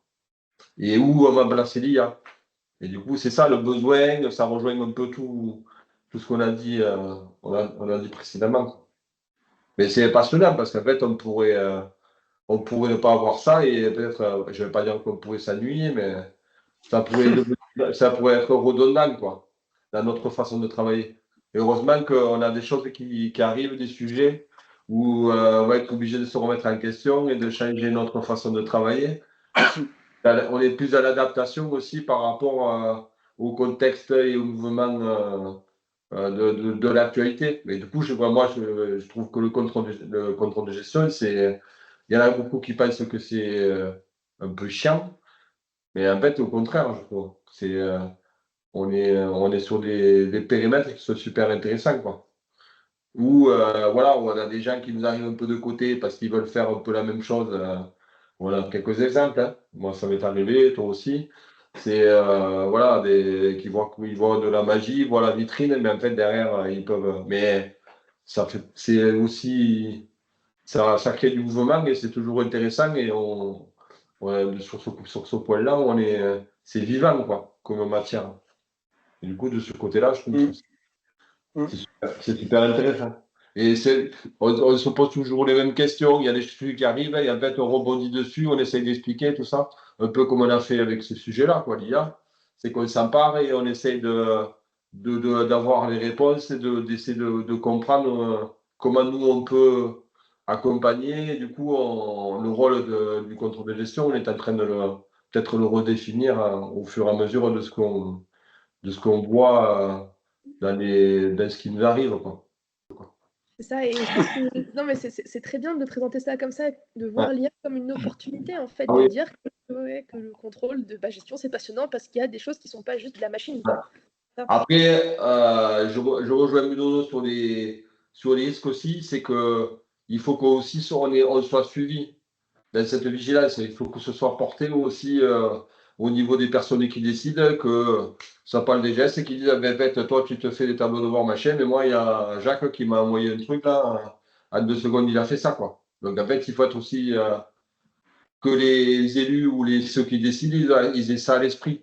C'est qu'il y a des choses à respecter et du coup, peut-être que nous, on est plus à même voilà, d'accompagner sur ce changement-là, quoi. Et pas croire que, comme ça peut être fait, un tableau de bord vite fait, mais sans être sûr que les choses qui sont faites dans les règles de l'art ou de la façon de produire. Ouais, il faut rester optimiste, hein, Bruno. Ça va Oui, mais je le suis. Et vigilant. Voilà. Il C'est est, ça. il est, ouais, il est Voilà, 17h31. vigilance et faire avec et pas à la place d'eux.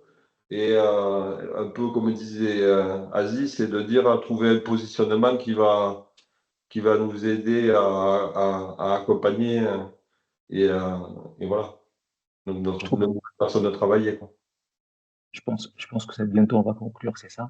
Alors Ouais. je vais aller très vite en fait, juste sur je vais rebondir sur ce que tu viens de dire, Stéphane, à la fin en fait. Donc on doit esquisser on doit esquisser l'étape après. Alors j'ai vraiment deux choses. La première en fait, je trouve que c'est vraiment inspirant votre profil initial. Donc juriste de base qui s'est intéressé à un domaine extrêmement nouveau et qui ouvre en fait. La porte est ouverte maintenant. Et je trouve, donc ça pourrait peut-être nous donner une idée de s'ouvrir sur ce thème-là, mais par notre prisme de contrôle de gestion. Parce que moi, je pense que depuis longtemps, je réfléchissais en fait comment c'était quoi l'étape d'après du contrôle de gestion en fait. Parce que moi, je pense qu'en fait, même le nom, même notre casquette, elle a besoin d'être stickée et renouvelée en fait. Je pars donc de ce travail qui a été fait en lien avec la gouvernance de données. Moi, je pense qu'on va s'ouvrir bientôt sur justement un nouveau métier ou une nouvelle orientation qui est la data governance, enfin, les data gouverneurs en fait, qui ne gouvernent pas que la data, mais avec l'IA, ils seront amenés à gouverner l'environnement, euh, tout l'environnement en fait, et cette mise en, en, en scène du contexte nécessaire, indispensable parce que ce phénomène de l'IA est là. Et puis, il y a aussi la gouvernance de ceux qui vont être sujets à l'interaction avec l'IA. Tout ce périmètre qui est la donnée, son environnement et son utilisateur, à un moment donné, il faut peut-être qu'un métier s'approprie un peu le sujet, enfin s'approprie peut-être, c'est pas le mot approprié, mais en tout cas, Ça me parle.